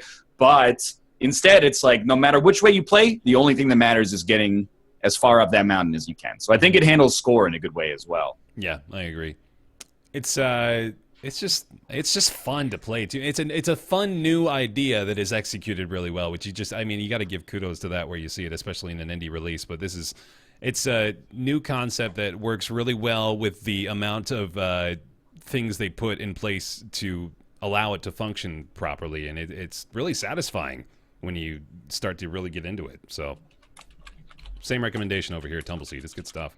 I think like there are a couple of things I'll say about Tumbleseed. I do think that I don't know if it's too expensive, but I think it has the perception of being too expensive, which I will say. 15. When I paid 22 Canadian dollars for it on Switch, and I was happy to do it because I already knew that it was good, but I can understand that it also may have a problem where watching it is not that entertaining, and then you go, oh, maybe I'll give it a try, and you're like, that's $22. Like, I can understand that. And also the fact that it has a minimalist style to it, for better or worse, makes people think that it is like a cell phone game. Like, people think that this should be like a $3 game on cell phone or something like that. But that's really just down to, I think it does a good job of encapsulating the things that actually make it a much more robust game than that. But unfortunately, it works against it from a marketing standpoint. No, that does sell it short, and I'm sure you're aware of that. Banging, I'll be right back. Yeah, sure. I'm sure you're aware of that. Like, it really is just the thumbsticks and the A button, but is an extremely simplified version of what this actually has to offer. Yeah. I don't have much to harp on it for, really. I've been pretty satisfied. And there we go. Tumbleseed. I genuinely think that this will be one of those games that like is on my top 10. It's For Honor all over again to some extent, where I'm like, come on, guys, it's like actually really good, and you're not giving it a chance to blossom. And I think it hits me right in my wheelhouse for whatever reason. Like, it actually. It's a game that I could really... the way that people talked about Downwell, where they were like, Downwell is the smartest game I've ever played. And I played it, and I was like, it's fun, but I don't really get it. That Tumbleseed is my Downwell, where when I play it, I'm like, this is genius, and nobody understands how good it is. And I understand why, but still. I don't know, man. I don't think I dislike it, but I don't think I'm nearly as enthusiastic about it as you are, and I'm not really sure why yet. What turns you off to it? I think the difficulty curve right off the bat is too hard. And I don't mean that as a negative necessarily, but it's too hard for me. The loop is such that you will play sometimes for 10 seconds before you lose. If you're doing really badly, obviously, it's not every time, it's random. Mm-hmm. But that loop, combined with the face that this is the entire game, like there aren't really other modes. What you do is you go up the mountain and you rotate. Yeah. And if you're not feeling that right away, that's all you've got. Yeah. That's it. That's fair. It's not like where in any other platformer you can just kind of go somewhere else and do something else, try a different angle on things. Yeah, there's strategy to it for sure. I'm not saying there isn't. But if you get a bad draw, you get some bad randomization, it's just that runs over basically. But the same could be said of any procedural game. So it's not intrinsically that game's fault. That's where I'm kind of like, because I love Isaac, and I don't want people to think that I don't because I say this, but like when you walk into a room in Isaac, it's kind of the same as a Tumbleseed encounter, except you're just also shooting. You have much less autonomy to start, though. Whereas with a platformer or Isaac, you can control your character directly. If you're not feeling the physics of rotating back and forth, you're kind of like, you're either going to learn it or you're not. And I think that's going to be a line in the sand for some people where they go, I just don't care. Like, this is too annoying. I don't want to put up with this. I do agree with that, but I guess I don't find the movement that abstract anymore, I guess. Right. And maybe that's because I invested a lot of time. You seem like you got it right away. Like you were into it immediately. How long would you say it took you to be like comfortable with it? Well, maybe like under an hour. Yeah. But there are still times where I'm like, where it doesn't do what I want it to do. Like there are times when I'm like, avoid that hole, and then I fall in the hole. Yeah. And I go, well, Womp womp. Like, I certainly don't dislike it. I can't really get that excited for it either. Like, I'll play it more, but I don't think I'm looking forward to playing it nearly the way I did with Isaac. Mm-hmm. It's just like, it's fine. I'll try it, whatever. However, with Flint Hook, I was like, I can't wait to play more of this. This is really good. I like the movement of this, although I grant you were right. Some of the rooms are total bullshit. Some of the rooms are just you get that in every game. No, I think that Flint Hook has a particularly egregious position here. Like Flint Hook has a lot of problems. Some of the rooms in that game are they're straight out of a fucking fan game. It's insane. If we're going to pivot a little bit to Flint Hook, yeah. What I said in the Skype chat holds true for me, which is that I really think that Flint Hook is a good game, but it could be a great game if they didn't design it sort of as like a raid-based roguelite system. Like it's like well, an almost I like that. yeah, but I mean I like it on like an intellectual level, but I'm like conceptually it's a little well I do like the fact that it's like 30 minutes long per run. It's got like that lunch break roguelite, and I even hesitate to call it roguelite because I don't think that's what it's going for. But I think that the Flint Hook mechanic in an action 2D side scroller would be really cool, but it suffers in my opinion because some of the rooms are not well designed for the platforming mechanic of the hook. Right. Some of the rooms are just too hard for the finicky hook mechanics. Like the one where you drop down and there's the spike balls. So dropping down is really easy, but then on the way up, you have to land Yeah, that one in particular. I had to deal with that one today. Yeah, that was it's insane to try to assume the trajectory before you're even able to know where you're going to hook to.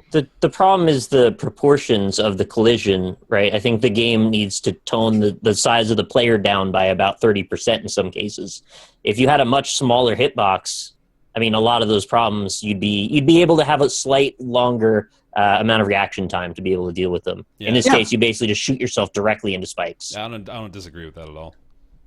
And I get that Flint Hook is more like Rogue Legacy, and I actually feel like Rogue Legacy worked great, but I feel like Flint Hook has a lot of the same problems I had with Rogue Legacy, which is that it's almost under-designed in a way. And I don't mean it necessarily that that's always a bad thing, but I feel like if you designed a game around that hook mechanic, it would be really good. But if you sort of go, we're going to apply the roguelite formula to some extent at least, and then we're going to throw like a little hook gimmick into it. It sells itself short in some situations. The same way, like in Rogue Legacy, there were times there's like a skeleton, and then the way you kill the skeleton is standing next to it, and there's like a wall, and you just press X and just smack it like 6 times, and that part is not that enjoyable. Like, and I find that in Flint Hook as well. Like in Flint Hook, when you and I will tie this back to Tumbleseed in just a second. I think it's a good segue. But in Flint Hook, when the dude spawns in the middle and he shoots out bullets in 6 directions, and you just stand sort of akimbo to him and then shoot up diagonally from the way that he can't hit you, I don't really find that fun. I'm like, it's a misattribution of the character design, though, in that case, because it's meant to be taken with other characters that force you to move.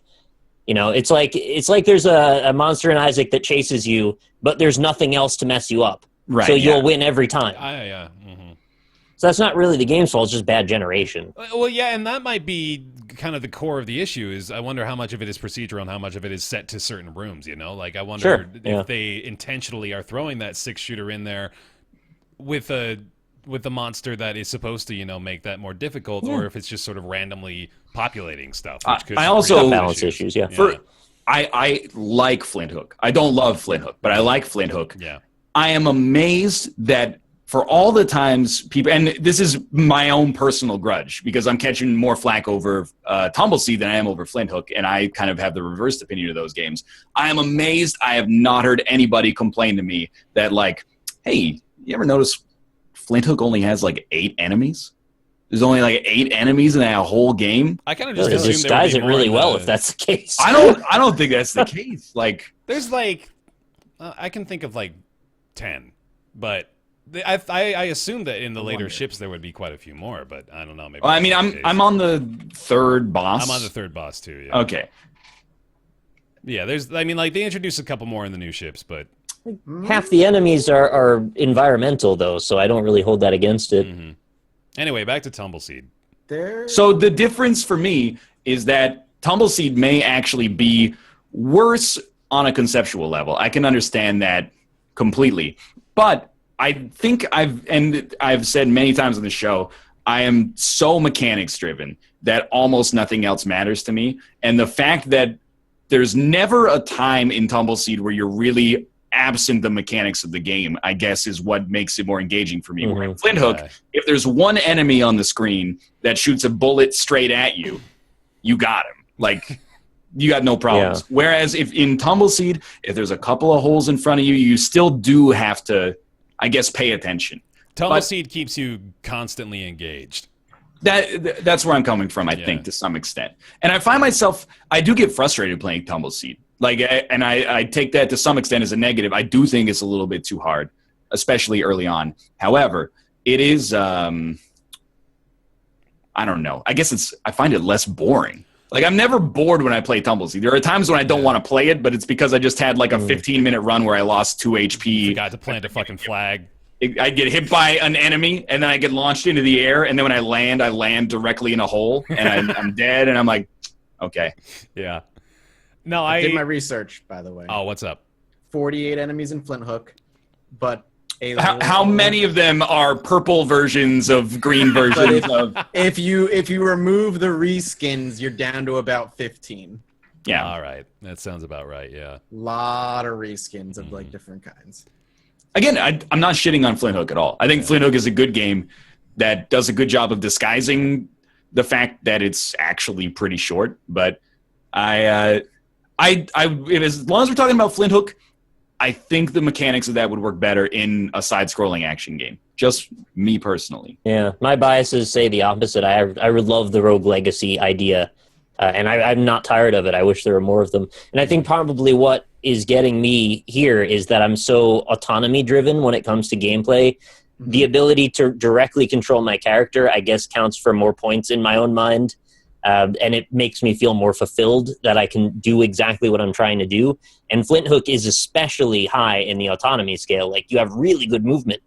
Whereas, look at the alternative. Yeah, I mean, we're dealing with the entire opposite. Premise of the game is try and control this thing. Yeah, exactly. So I think that's where I'm put off by it. And that's not the game's fault. Maybe it's a mismatch for me. Sure. But I still like it somewhat. Mm-hmm. Cool. All right. I just want to point out, I resent the notion from couple specific people in chat that I'm defending a game that I have a backlog for. Not to be, people are going to watch the videos anyway. That's a bit petty. Yeah, that's like dumb. I don't even have a big backlog for it, for one, because I was kind of waiting to see how people took it. But there's going to be enough people that watch the videos, especially for like the first 10 of them, that doesn't matter to me. I actually think that Tumbleseed is a great game that is probably being slept on because, as Matt has said, it looks boring.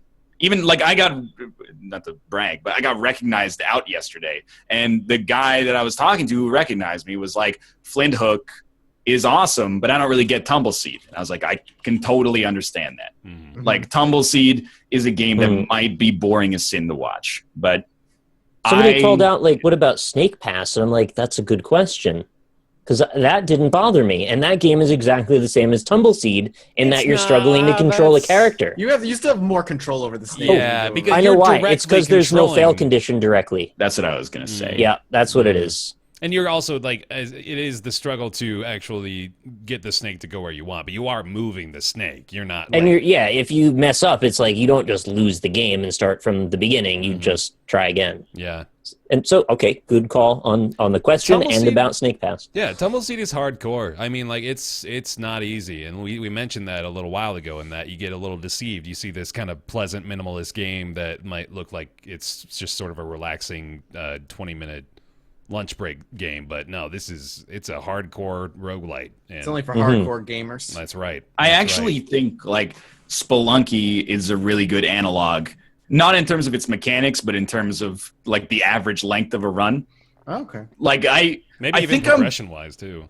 I'm probably in, like, the top third of Tumbleseed players, which I don't think is anything to brag about. But my average run is, like, 8 to 10 minutes long, which is probably about how long my average Spelunky run was until I, like, ascended, like, Brody quested to the I part where you broke can through the code. Yeah. God, I'm finding that, man, every new roguelite I pick up now, I'm realizing a lot of them have that same sort of ceiling, and they don't really translate well one to the other. Like, I keep thinking to myself, oh, I put like 400 or 500 hours in Spelunky now. I should be able to take that and apply it to all these new roguelites I'm playing. And every single one, you've got to put in the time to be They're able in to the be business of proficient. making it new every time that you can't really transfer those skills.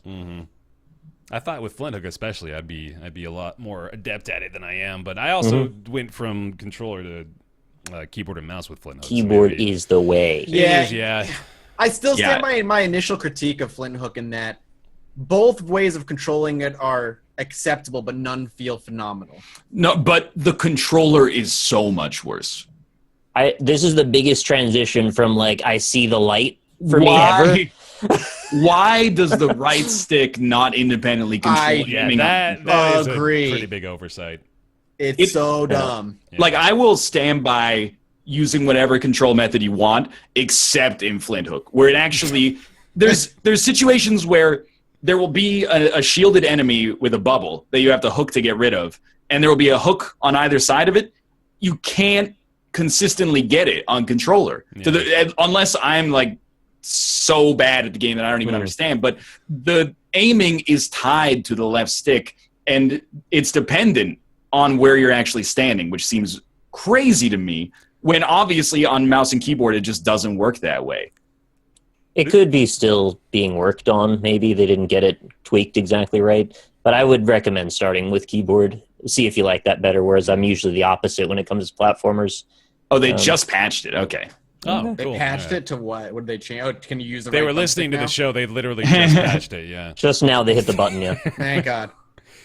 I want to, this is only tangentially related, but I want to shame myself because I ran into that enemy for the first time in Flint Hook today. That's that dog with a spinning flail around it that goes super fast. Yeah. Yep. I had no idea what the fuck to do. I could not figure it out. I was Are just you shooting at supposed the to- damn thing the whole time. I've seen it. I saw that thing once in Ryan's video. My thought was, are you supposed to slow down time? You're supposed to slow down time. I could not Okay. fucking figure it out for the life You of only me. have like two options. I know. You either It hook was something or you bothering slow me down so much. time. Especially after the fact when I realized that's what I was supposed to do. I was, oh God, I felt like a fucking idiot, but Of course, I also saw it in my first video ever.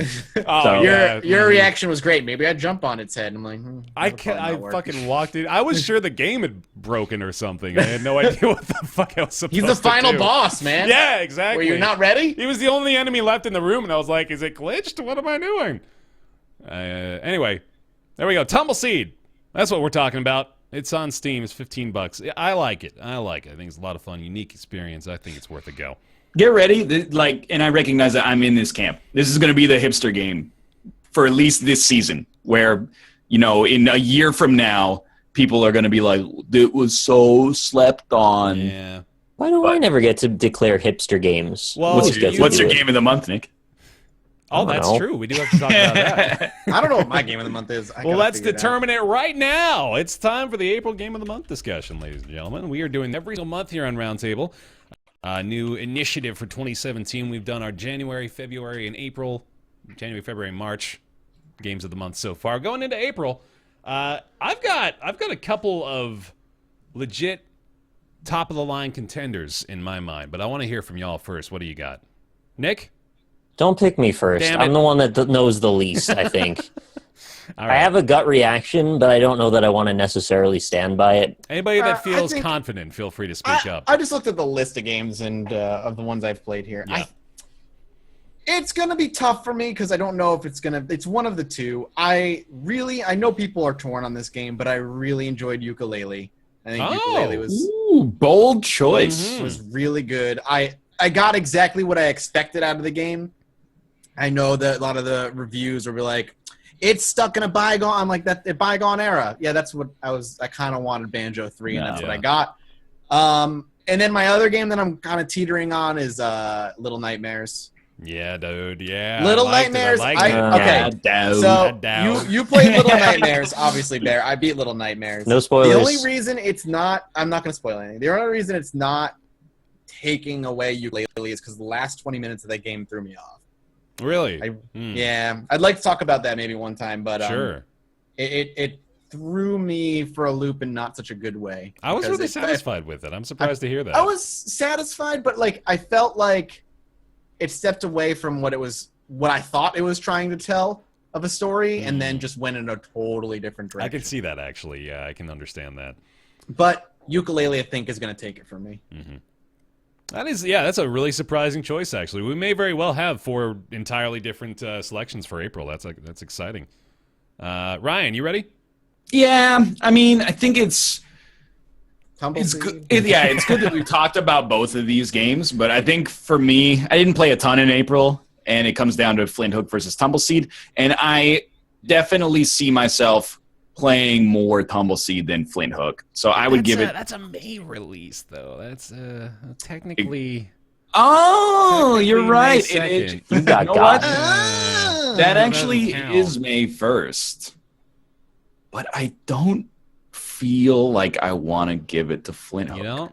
And it's not just out of pettiness. I refuse! Smash his face into the mud. Because, I think Flint Hook is good, but I don't think it's that good. When did Battlegrounds come out? March? Yeah, I mean, that was already my game of the month for March. I would definitely rather give it to Flint Hook than Battlegrounds for the second month in a row. I think that is bordering on caricature. But I don't know. I mean, I guess I don't want to say by default, but yeah. I guess I'll give it to Flint Hook with the caveat that I didn't play the Sexy Brutale and I didn't play What Remains of Edith Finch. Edith Finch. And I didn't play Outlast 2, and I probably never will. And I didn't play Little Probably Nightmares. don't, honestly. Yeah. You should play Little Nightmares, though. You should play Little Nightmares, for sure. It's I beat it in 2 hours. Yeah, it won't take you long. Nick. So I was kind of tossing it up between Flint Hook and Everything. Yeah. The PC Because release. Everything came out on PC, and I suppose that we'll let that be a thing, that if it comes out on a new platform, it just came out again. Yeah. Fine with me. And I don't know, I think if I would have played Little Nightmares, I probably would have picked that over either of them. I think you would have. Which too. is not actually a detriment to either of them either. It's just a compliment for a game I haven't played. I really like everything. It gets really, really, this seems really redundant to say, but really odd towards the end. That does say, yeah. Yeah, Not I just odd realized game? what a non-statement that is. It gets odder than it is, right? It goes to a place that I didn't think this game was trying to make a statement about. That is Which- interesting. I don't know Which if is it about throws me. Microsoft being the next Netflix Yeah, creator yeah, for video there you go. games. That's where it goes. I honestly still don't know what I think about what happened when I finished everything. Huh. Maybe I never will understand that feeling. And for those reasons, Flint Hook is a much more tempting idea because I understand that it is a video game that can be started and ended and does not conceptualize every idea and thought of everything that exists in the universe. Which is not exactly. So you see my conundrum? It's not an easy decision. That's tough. Yeah. No, I'm not gonna say that's tough. Flip a coin. I'm giving it to Flint Hook. All right. Sorry, everything. Takes away our everybody with a different choice dream. Yeah, I sorry. guess, but Yeah, but like, yours is Flint Hook with an asterisk. So He I wanted to suppose- not give it to Flint Hook as hard as he could. I feel like I should recuse myself because I was away for. Yeah, 8 days. you were gone. But for a that's good not portion. really sensible. And mine has an asterisk because I'd rather have given it to Little Nightmares. So So, as long can't as Flint do- Hook does not get recognized in any way as being good, But Flint Hook, podcast will be that happy. pretty dang good game. How do we Flint Hook get- came out during a month where it didn't have that much competition. It's not like Well, I it like you or did. anything. It didn't earn it. It had competition. Y'all just didn't play any of the games. That's true. No, I like Flint Hook. It deserves the month. Yeah. All right. Cool. I'm not going to give it to Flint Hook, even though I also enjoyed Flint Hook and still enjoy Flint Hook. Not as much as I thought I would, but I still do enjoy it. Little Nightmares is absolutely a front runner for me. Little Nightmares is fucking wonderful. I'd love to take another opportunity to say that. It is great, and I really think y'all should play it. But I'm gonna go with the surprise pick here for my game of the month, Persona 5. Okay, I was just going to guess that. Yeah. That's a good choice. Because holy shit, I've been playing more of it this week. I'm up to like I think 20-ish hours. wow. Yeah, so I've been going some late nights with this Has one. it super hooked you now? It's got me pretty fucking deep, I'll be honest with you. I'm really into the story, surprisingly. I did not expect that at all, but I'm really enjoying finding out what's going on and learning more about these characters. And like it's you know, this probably isn't surprising, but it's playing out like a really good anime to me. It's really cool that it's No, I've been watching anime again, yeah, dude. It's good shit. and I'm watching the dumbest thing. Oh, you're watching. I can't remember. Hold on. The name of this one. No, you're gonna have to say It's it again. great. Miss Kobayashi's Dragon Maid. There you go. Yeah, Miss Kobayashi's Dragon Maid. It's so good though. That's the anime you're What? watching, man. I'm also going to say what? Miss Kobayashi's Miss Dragon Maid. Kobayashi's Dragon Maid. It's like a slice of life comedy. Oh, so good. Yeah. What is a slice of life? That's like the Miss genre it falls into. Kobayashi's Dragon Maid. Just a slice of life. I've been watching Little Witch Academia. That's a really good anime as well. Cool.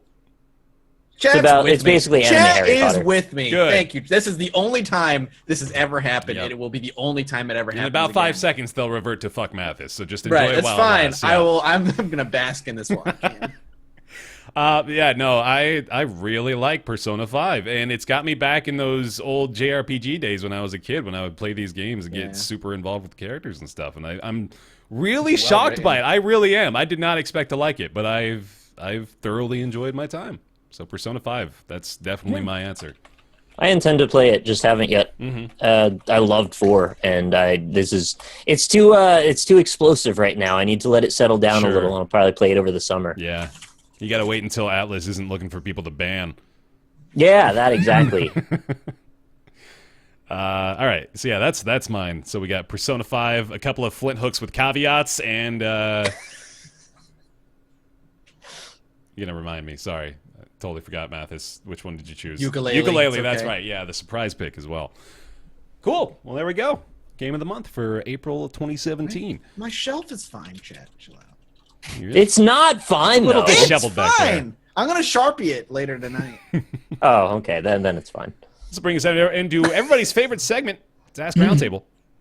Ask Roundtable, the weekly segment where you send your questions to roundtableyt@gmail.com, and we do our best to answer them. This week's question comes from Carl. Carl! With Skyrim coming out for the Nintendo Switch later this year, I was wondering, what games in the past few years do you think we will still be playing for years to come? He's also requested a Nick's Weird Games theme song in the form of the American National Anthem. Yep. Capable? All right, I got it. That's delightful. For years to come. With Skyrim coming out on the Switch later this year in its 8th iteration, what games do you think, made in the last few years, will be standing the test of time? What do you guys think you'll be playing in 2023? Hollow Knight. You think so? Yeah, it's going to be my new Super Metroid. I'll probably be playing it once every couple of years again. Mm-hmm. I'm kind of with you there, honestly. Hollow Knight was remarkably good. With the DLC and with the new areas, like I'm excited to play it again right now. It I is just better finished than it. Flint Hook. I'll give it that. Why do these devs deserve such This abuse? is such a weird position we're taking on that game with this show, man. I don't know if it's good. good or It's bad. not a bad game. We're just taking the position of fuck this pretty damn good game. Yeah, It really. is. Wow, it's good. It is good. This is I think we've kind of actually addressed this question earlier in the show with the big three. You know, you got Rocket League, Hearthstone, PlayerUnknown's Battlegrounds. So those things, which one of those three would you say? We already said which one the server's going to be shut down for first. Which one of those three do you still think is going to be like maintaining the same player base in like 5 years? Rocket League. I'd say so too. Rocket League. None of them. I think Dota and League will be around for years to come Yeah. still. I think those are like CS:GO is probably not going to go anywhere. Maybe it'll be Go PlayerUnknown's anywhere. Battlegrounds, but eventually I think we're going to have a Battlefield game that just hits every nail. I think Terraria will get its 800,000th content patch in 2065, God. long after Didn't it Terraria just get 2, another 3, one? and 4. Did I believe Terraria just get another one? I believe they've canceled Otherworld or They whatever did. the other, right? So like Yeah. but that wasn't really officially a Terraria game. It was like a tower defense sort of extrapolation in the Terraria universe. But Terraria 2 is also still to be a thing and may still exist. But yes, there has been a recent content patch, and it was a merge with another game, and I don't think it looked very good. I don't know what it was exactly. Now I want to play Terraria again. I'm still saying NLSS game. Speaking of which, Yeah. I think that my archetypical candidate for something like this is tycoon/sandbox games Yeah. along the lines of RimWorld and Astroneer and Factorio. Mhm. I think that those have a conceivable niche. I haven't played it in like 4 years, but I'd throw like Kerbal Space Program in there as That's well. a shame. I think like stuff where you always have the ability to optimize your own gameplay style, and the art of it is completely timeless because in those games it's already bad. So it's Dwarf not like Fortress exactly. will be around for another 30 years. They've planned on passing on the code after the developers die so it can continue development. Yo, the next update, like everyone's They did like, that now. Once a year, I fall into this Dwarf Fortress hole, and it usually comes around the time where they've announced their new big update and stuff. And their new one that's coming out has to do with like bringing magic into the game, and like the way the way he's going about doing it, it's mind-boggling, and like how What does that deep mean? Dwarf Fortress goes. I have to read the article again because Like, why is it mind-boggling? because of the way. All right, let me bring it up. Dwarf Fortress Magic that's coming out talks about simulating the most complex magic system ever. All right, I'm going to look through this article and find like a good quote for you and how he's going to do it. Okay, boggle my mind. Yeah, Get back I'm to gonna me. try. I need to be mind boggled. All right, well, that'll do. Carl. Not Skyrim is my answer. Yeah, that's fair. not Fair to, answer. not to offend people, but I don't really want to play that game Certainly again. not fucking Flint Hook, that's for damn sure. Yeah, God damn it, dude. Thanks. You gotta remind me. I gotta play that pretty good game after the show. Don't remind me, dude.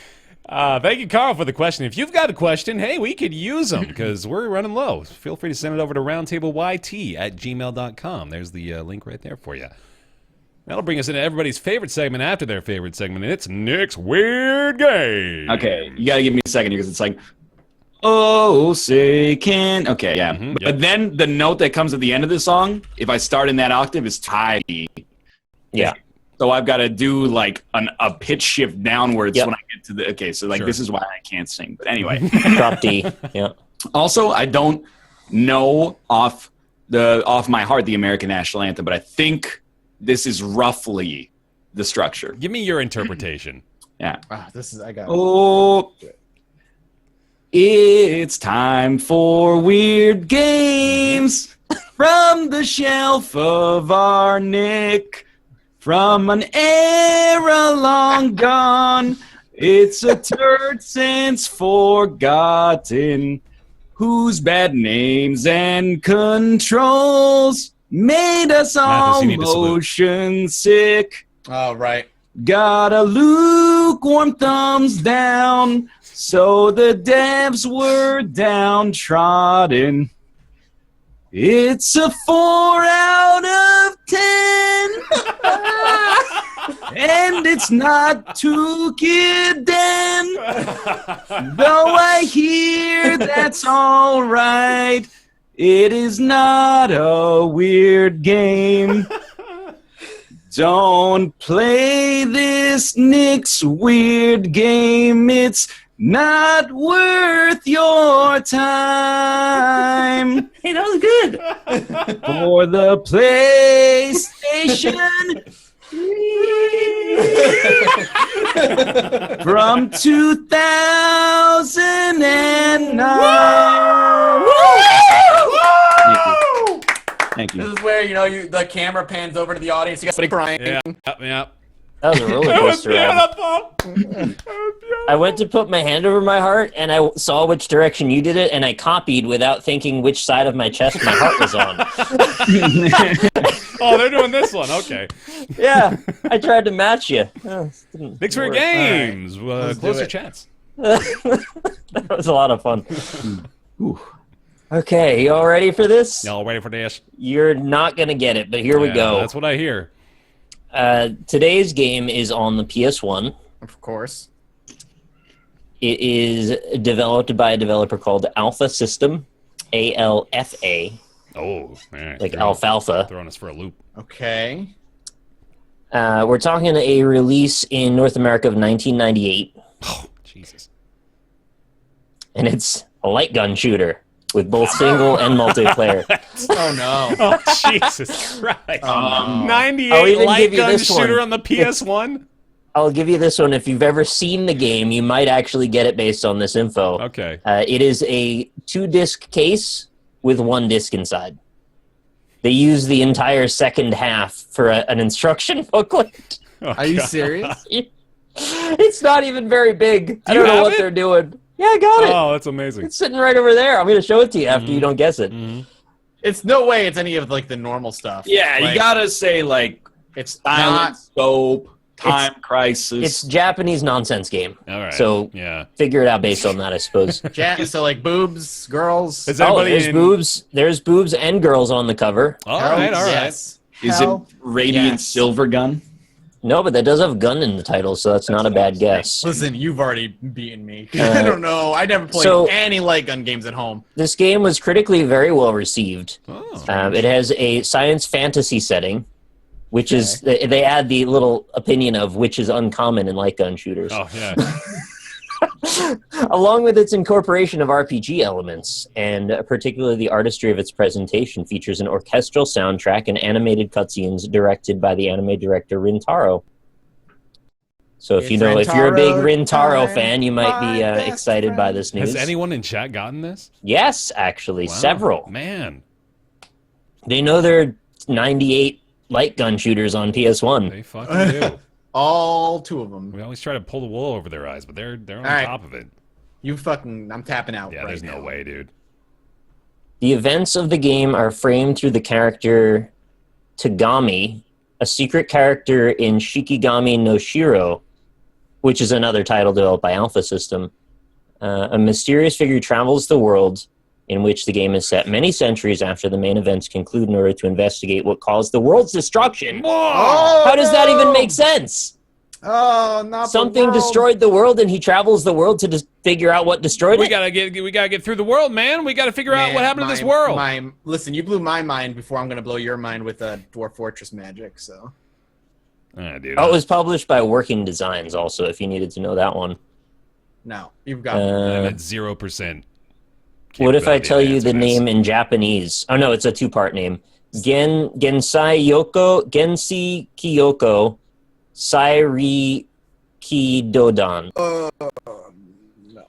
Weird shoes. Namabiru Hitotsu onegashimasu. All right, so Konnichiwa, senpai-san. I'm gonna just go ahead and take the W on this one. This is Elemental Gearbolt. Wow. It has a never nice heard of shiny it. cover. That You can does, see it's yeah, got, it's got the- opalescent, like iridescence going on with It's it. got that Pokemon holographic card got feel that- to it. That double Oh, decker yeah. CD case I was talking All too about. familiar with that. Oh no, the back has a crack in it. No! Oh, All of God. my value. Your resale Let's value find gone. out how much this is worth. Yeah. Let's My do it right value. This is now. a. What is the name of the game again? What's the name? Elemental Gearbolt. Mental Gear. And congrats to Brimthrone for being, I think, the first person who got that. Find Oh out shit! just It's like how a much- $100 game. God damn it! The one time it's actually worth something, it's got a crack in the case. Oh, you're fucked, dude. This thing is. I'm fucked. I'm out. 119, 80 bucks 129. easy, dude. What am I gonna do? Konnichiwa, minasan. My value. You know I don't speak French. I thought you said the word gun was in the game name. No, I just said it's a good guess because it's a gun game. I didn't say it was the title though. Hell yeah, dog. I was so sure I was gonna get that when you said it was a light gun shooter released in 1998 on the PS1. I was ready for it, but Yeah, you know all the main names. Yeah. You don't know the back alleys of light gun shooters. Do you want me to blow your mind with Dwarf Fortress stuff before we sign yeah, off? go ahead. All right, here we go. What? No, Ryan, you don't? Ryan says no. Just leave. All right, I'm gonna. Here's the lead-in question from PC Gamer was how does teleportation, if Dwarf Fortress is about simulating existence, how does it work? Don't you think it would affect every aspect of the world? And then he's like, yeah, that's the problem. It's about telling them what teleportation does, what it's used for, and linking that to their general behaviors like walking around. The example I gave where a person that's returning a gemstone to somebody in these new artifact quests or whatever, they know where to get it. They know how to go on a journey. They know how teleportation has the mechanic to link you to that person. It's how we do it then. Now that it's how we do it now when we have a cat licking itself. It knows the action is about cleaning contaminants off their body. That's what it does. So they interrogate what that action does. We give them helpful hints so they don't have to Oh read my the code God. themselves. Oh my god. It's What? just, if I do this, these things will happen. Then they have in their head that they want to accomplish this goal, and they have a little menu of things that they can accomplish with for them. And so hopefully, you never know, teleportation would just be a menu item. But if it were something harder, like the price of teleportation is uncontrolled nausea for a week, or you lose a quarter of your blood, or something like that. I don't know how much blood people can live without, but you're just completely out of it for a week or month. There's still cases where teleportation is valuable. So then you need to teach them that sort of a cost-benefit analysis type thing, which I don't want to be too flippant, but it's not much different from having a different movement value. Stop it! That's enough. That's enough, Dwarf Fortress. I'm Knock it imagining off. people teleporting and splashing a quarter of their blood on the ground as they leave. That's the hell happened? He's teaching the AI like analysis Oh my, benefits. that's fucking ridiculous. It's not Skynet that becomes self-aware. It's Dwarf Dwarf Fortress. Fortress. You know, like, I rag on Rob sometimes, because Rob is like, I have an idea for a game, but Yeah. not the skills as of yet to execute it. They did it. But this is why every studio needs one of those people to just be like, that's enough.